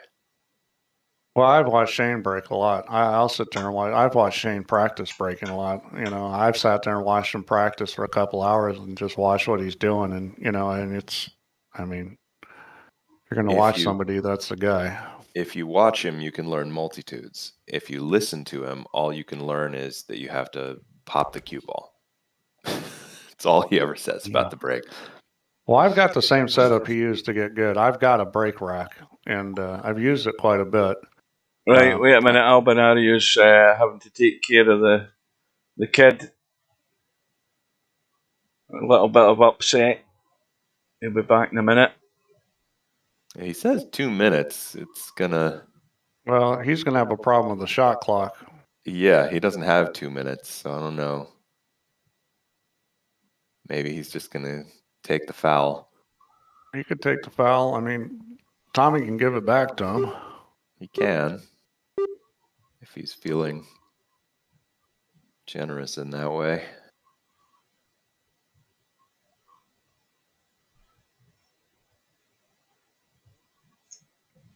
Well, Tommy, I would take Clint's advice. Now remember, course, Tommy's on a Things shot look clock bad. too. It looks like They you're can not going only to make pass it. the, And you got to get you know, mean. take the foul and pass I mean, it back so plumb many mad times dog before they mean. free foul each other. Yeah. Well, actually, can't you pass the turn back right now without taking a foul? Well, he could, but that would be starting Albin's clock again. So Yeah. if But he runs out 3 times, then he's going to lose his extensions. If I was him, I would wait till this gets down close and then I'd pass it instead of starting to lose extensions. yeah. Well, I don't know. Because why should he lose his extensions for Albin? It's one thing to, it's one thing to just say, okay, well, I understand this, so I'm going to pass it back. It's another thing to put yourself at a disadvantage by losing extensions. Yep. Well, Albinario is going to run out here in terms of extensions. Oh, he's back. Back though. He's back, but he doesn't have any extensions left. Yeah, he'll be fine. I mean, he probably won't need them. Well, we can all see where the issue is with this table. Well, I mean, he's got a chance to play a 4-10. I'd be playing this any way I could to get on that 4 ball. Now, unfortunately, the 5's in the way to try to run at that thing. No, you go top, and a bit. Well, he can go off the short rail to get to it, but you also risk hooking yourself on the 6 or 7. Bit of right, but he hasn't got the legs. Yeah, he needed to be a little tighter there and miss the 6. That was a tricky shot because it was kind of unnatural. Well, that's leaking away, that cue ball. Just got it a wee bit too heavy. Well, I mean, it was the right idea. He played the right shot. He's left the cut on here. He's left the cut. And this cue ball's going to be taking a reasonable enough angle to come across for this 5. Yeah, it's probably gonna hit the other long rail and then the 8 ball. Well, not at that speed it won't. He's pushed it too soon, and that's his chance come and gone. Yeah, he can either play those 3 rails to get on the 5 or go back and forth. A little bit of draw. He's going to play it just for the corner. I can't really agree with that. Well, I mean, it was tough speed wise. I mean, certainly in real life you'd never shoot it like that. On VP maybe, but I would have either done the 3 railer or the back and forth. Probably the back and forth if I was shooting that in real life. Oh, this is a tough go here. Wow, that's a good shot. Well, that's a great shot. I mean, that's not so touchy. It's not a good shot to shoot at because you don't get the snooker, you sell out. And getting the snooker is very speed control sensitive. Yeah, I mean it was a really well played shot, but that's not really a shot you want to be shooting. Gonna pay off though. Well, it's definitely gone now for Tommyy. It's going to be a 5 rack deficit.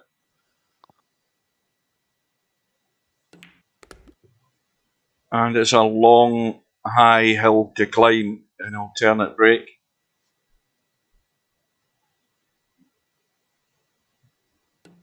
Yeah, Tommyy hasn't played a bad match. It's just, he's a little bit outmatched here. I mean, Albin certainly has given Tommyy chances. It's not like it's been a dominating by one player. I mean, I've played matches where, you don't get to shoot. None this long, but I've had a guy run 9 and out on me. But, I've played a lot of matches where I only got 2, 3, 4 chances. And, when you play those matches, you got to play really good to have a chance. And if you look at this match and say, well, how many chances has Tommyy gotten? Well, he's gotten way more than that.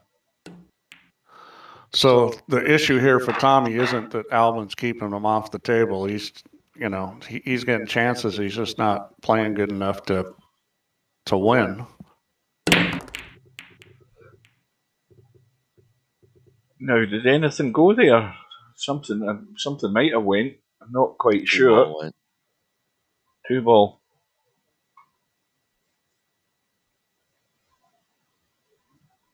Well, you can only see the edge of the 1.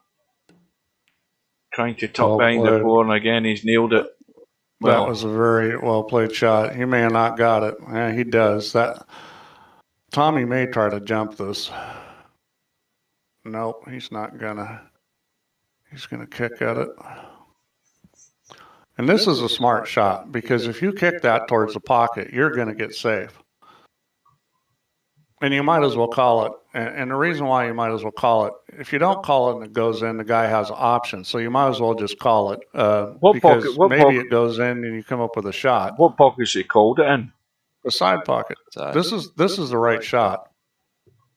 He just didn't hit it good because if you get a little bit more ball, you know, you got a good chance to hook him on the 8 or the 4 ball. Mm. That's what you're really playing there is you're playing the safety and you just call it because if it goes in, maybe you come up with a shot on the 3 and you can, you know, run out.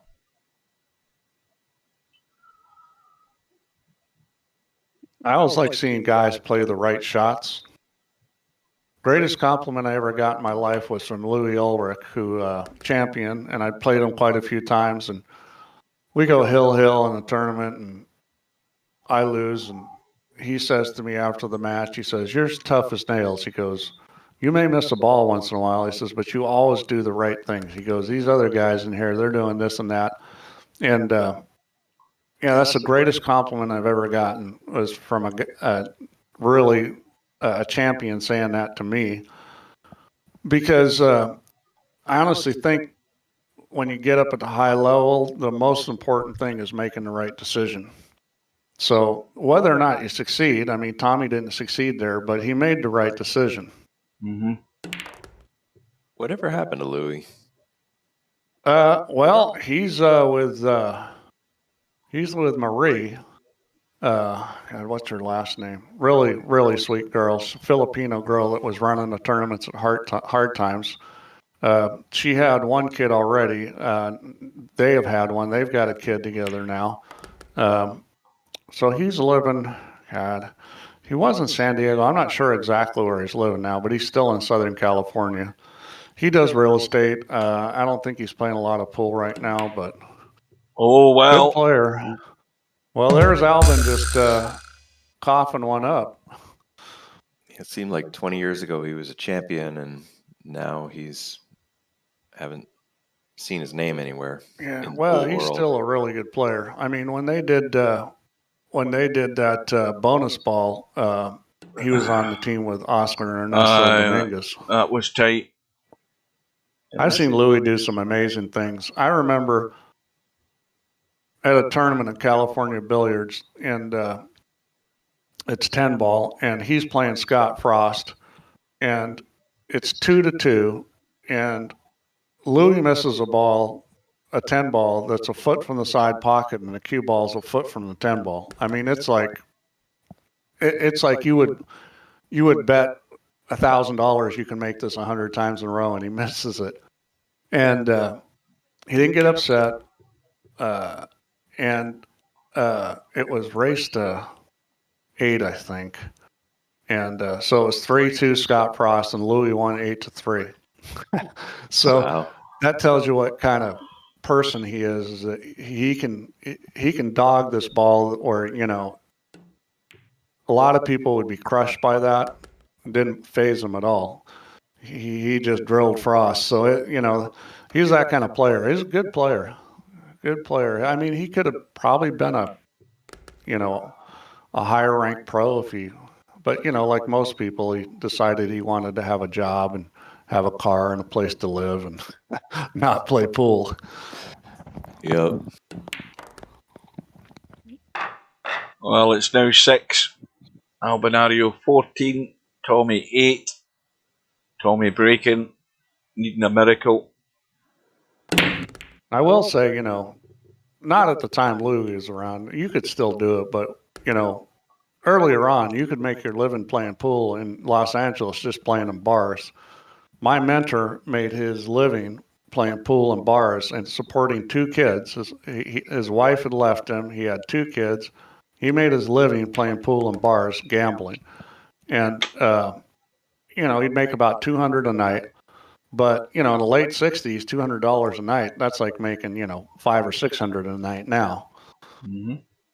So that's pretty good money. And there were so many bars in LA, and there still is. It's the land of bars. You might not go back in the same bar you'd won money in before for 4 months, because if you think there's a lot of pubs in London or the UK or someplace like that, you should come to Los Angeles. There's got to be 10,000 bars. Yeah, it covers a lot of real estate, Los Angeles, though, in comparison to most cities. There's all these little places that, they have like one pool table in them and stuff. Mm-hmm. And especially back then, people gambled a lot more. Now, it's a lot harder to do that because people don't gamble the way they used to. Easy safety here, but what he doesn't want to do is marry it to the 8 ball and leave any sniff of a combo. You mean like that? Yeah, Tommy, you've got to. How tough this is. Well, it's not. It's not set. It's not automatic, but I think he's going to make it. It's not that difficult. I think Albie will be calling this. No, he's not calling it. No, he's playing safe. He's not calling it. That's a little surprising, but you know what? That might be a good move, because certainly controlling the 4 and the cue ball and coming up with a shot wasn't guaranteed. Yeah, see, even that this is still a good safety by Albie, because it leaves it tricky at distance. Well, Tommy played the right shot. He just didn't play it that well. Alvin's probably going to play safe here again, use the 9 ball. That's my guess, is he's going to hook him with the 9, because he didn't shoot before. Why would he do it now? Yeah, it looks like the line that he's taking. The pace. Yep, he's coming up short. A bit short, though.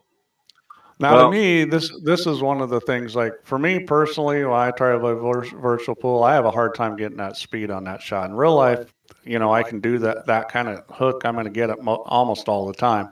But in virtual pool, I think it's hard to get the speed on that. There's somebody asking a question in the chat. Steve, you can probably answer that. Do people get beat up sometimes if they win too much? Well, it's happened. I can tell you a story for me personally. I was in a bar playing, me and a buddy, and it was called the Golden Nugget. I still remember the name.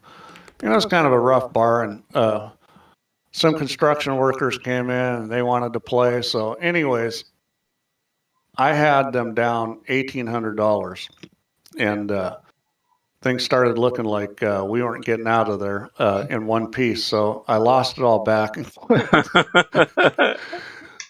But yeah, guys get beat up. I mean, there's been some great players. Jimmy Youngblood, who was a great bank player, he got shot and killed in a bar in Dallas, Texas. Yeah, I mean, the thing is if you're going to go in a bar and hustle, you're taking a chance, because those aren't pool players, most of them, and they may not take kindly to it. If you're going to go in a pool hall and hustle, it's not such a big problem, because everybody expects that. You're in a place with a lot of pool players. I think it kind of depends on what you're doing. I think there's a couple of little digs in the chat there for you to absorb, Steve. Well, I mean, granted, some shots on VP are going to be harder than real life, and I'm not as good a one to judge. Like that last one, I said from my experience, that shot's hard on VP, a lot harder than real life, and that may not be true for somebody like Albin, who plays VP good. But as far as a lot of the banks and things like that I say aren't that bad, you got to look at the perspective of it, because none of you guys are out there practicing banks. None of you guys are playing banks or one pocket. So you haven't gotten good at it. If you do that and you play a lot of one pocket and you play a lot of banks and stuff, then I think at some point your opinion on it's more valid, because you've done the work to get good at it. That was a good little shot.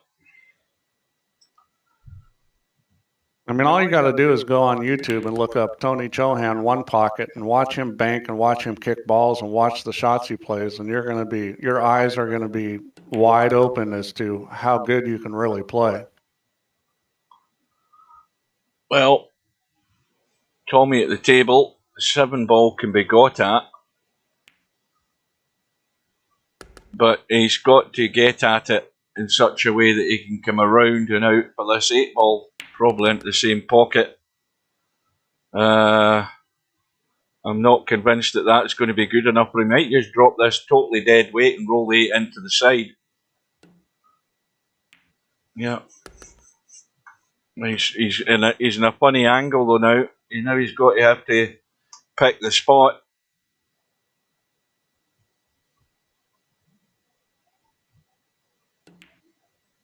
He's found it. Well, I think the other thing, guys, is when you're hanging out with people and you're playing, like just on VP, okay, if you watch like Albin play or Cobra play or Semi-Pro or these guys, you go, oh, well, you can't get 147s like that. Well, go watch Semi-Pro get 147s. And most guys would be like, no, that can't be done, or that's really hard to do. Well, Semi-Pro's done it a lot. And when you see that, you realize it's not going to get there. Uh-oh. So, as far as any of these shots that I think are easier that, other guys don't, it's a question of what you've seen. Now, just because you've never seen anybody bank right in VP, it's like, well, it's like in real life. Maybe you've never seen anybody that could, put 6-packs on people in matches and stuff, because that's not in your pool room. And I think it's really important for players to be around other really good players, because part of what you learn is what you can do, what's possible. When you see guys, that can really play, then you realize, gee, I could get a lot better. I can't do this stuff. Right now, we don't have anybody that banks good in VP. We don't have any great bankers. But if we did, then your whole attitude about how good you could bank would change. Like, gee, that guy banks way better than me. I should work on my banks and get better. Well, Albinario's 1 away. Tommy's breaks dry. I mean, you guys know what I mean with the 147 thing. I mean, how many of you guys have gotten a 147? Semi-Pro, what are you up to now? I mean, are you even counting anymore? He's got so many of them. Has anybody had a 147 on this game besides Semi-Pro? I got 147 once.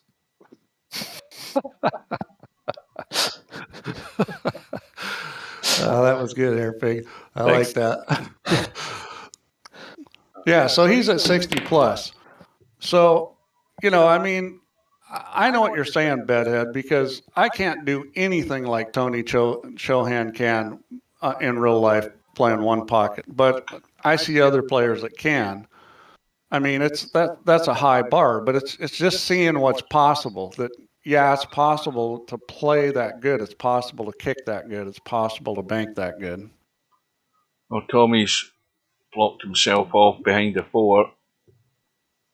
And unless this one rolls safe, which it hasn't, that may well be his last shot. Could be all she wrote. So, as I said earlier, we'll have a look at the stats. I forgot about Bill's match. Bill's match is to come as well, and that at the moment is in another couple of hours.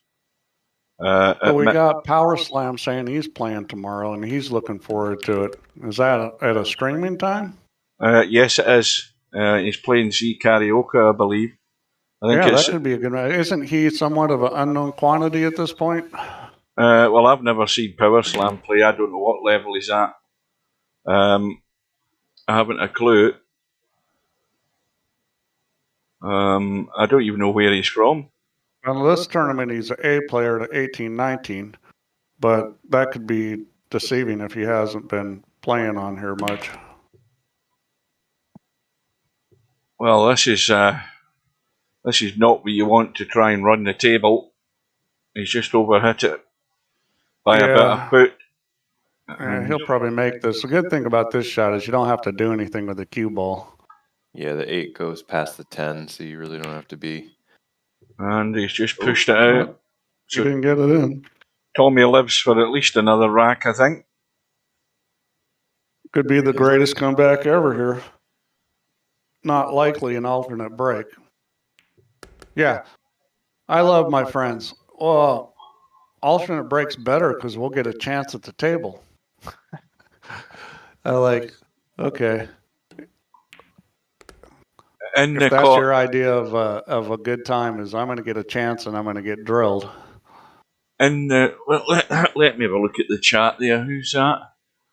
In the red corner, I'm in Barnsley, which is sort of, I think, north of England, in that direction. I normally play English billiards and 9-ball. Oh, there's some English billiard players on here. Doesn't Napnicker play a lot of English billiards? Yeah, but he plays it all on his own. He's a bit like semi-pro, ends up locking himself in a room. Because nobody will play him. Least of all me. I've been humiliated enough. Semi-pro, did you ever get the 155? I can't remember. I know you were trying to get it.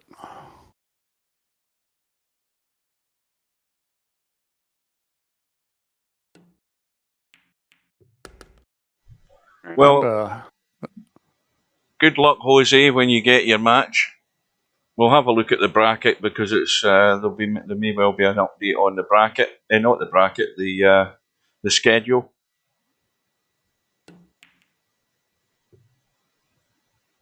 Oh, look at this. Tommy should have called it in.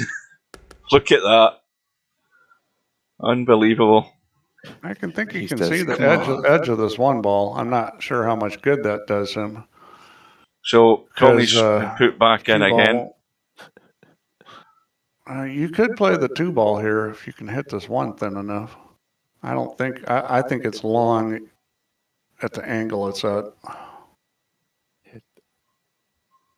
Oh, I see you talking about cue ball 3 rails. Yeah, but I think with the angle it's that you'd have to hit it so thin not to go long. I mean, it's near impossible. I agree. You would go long. See, he went so long he hit the 3. Yeah, well, he didn't hit it that thin. I mean, you'd have to hit that where the 1 ball barely moved, and I think it's still probably going long. Well, Albinario could kind of play I'm surprised he didn't play the free bank shot there with the guarantee he was bound to be on the 2. Yeah, now one of the reasons this table plays a little longer than it used to is because this is kind of modeled on more newer slippery cloth, this tournament setup. And there are certain shots that you can only shoot on a table that plays pretty long because the felt's pretty new. And this table is set up like that, and that's why it tends to play kind of long. But it's also the kind of player, the table that straight pool players love playing on. They like a table that's set up like this. They just opened a new carom room with 6 10-footers within a 30-minute drive of me. Nice. So I've been over there a few times, but they're new tables. They're very nice tables with fresh billiard cloth, and they just play impossibly long. Well, that's nice to hear. What kind of billiard tables are they? They're Hollywood. They're like I think they're a Korean billiard table company. I'm not familiar with those. I mean, Gabriel is one. Let's see. Verhoeven's another one. Yeah. But these are, I think these are popular over in Asia where they have. Well, they play a lot of billiards in Korea. Big billiard scene over there. Where's that company based? Joy? I think it's Joy. That sounds like a Korean Chinese company. Is it? It could be Chinese, yeah. Well, Albinario is just about to head over the line here. And it's a tough ask for anybody against Albinario if he's playing anywhere near the normal standard. They're a Chinese pool table manufacturer in Qinghongdo. Well, Qinghongdo Joy Billiards. welcome to whoever that is, because I can't read the chat at the moment. My eyes are going. Albinario, well, it ended up being reasonably comfortable. It's Bankster. Bankster. 17 racks to 9 Albinario goes through. Let's have a look at a few of the stats. Oh, semi-pro. Now you're showing off back-to-back 147s live. Right. Yeah, Plus, so think about that, guys, when you think something's too hard. Think about semi-pros 147s. yeah, but you know what my answer to that is, Steve, and semi-pro knows my answer to that. 147s for show, winning the World Snooker Championship for dough. Yeah, well, obviously it's harder to do them in competition, but he's done that. He has done that in competition. Mr. Bill is up against Vertical Liquid at midnight my time, and then the next matches are later on tomorrow. That's Shibo and Jose. I know exactly how Shibo's. In fact, Shibo's actually won a 10 World Championship, believe it or not, back in the VP3 days. Somebody will correct me if I'm wrong. But let's look at the stats, because we haven't paid any attention to them. What do we want to be looking at? Break stats. Yeah, break stats are always good to look at. Right, so let's look at runouts from the break. So top of the list is Tommyy. He's at 5. Albinario is in second place on 4. Cheeky Chico 3. Barker's 3. Spectredawn 3. Slim 2. Bedhead 2. Bill 2. And Stub 2. What else do I want to look at? Break files, let's look at those. Break files, we have Bobby Barris and Gracely and Ice Age, and I think that's it on 2. Balls made on the break.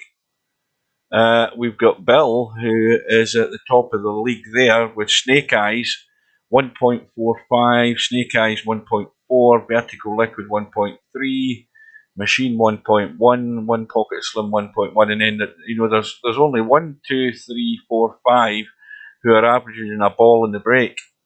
Yeah, those are the guys you want to go watch and see how they're breaking. And, because if you can average 1.3, 1.4 and get a shot on the low ball, you're pretty golden. And I think that's about all we need to see there. There's nothing else to look. Racks high run, which is difficult, isn't it? An alternate break. How come the racks high? Well, how does that work, Steve? How come the racks high run is 2? I think it's counting if the guy breaks dry and then you run out as a rack run. Ah, right. So Cheeky Chico, Barkers, Slim, Bill, Tommyy, LS3, Albinario, Stub, Hairpig, Spectredawn, and Cobra have all got 2. Well, you notice that label doesn't say break and run. Mm-hmm. Yeah.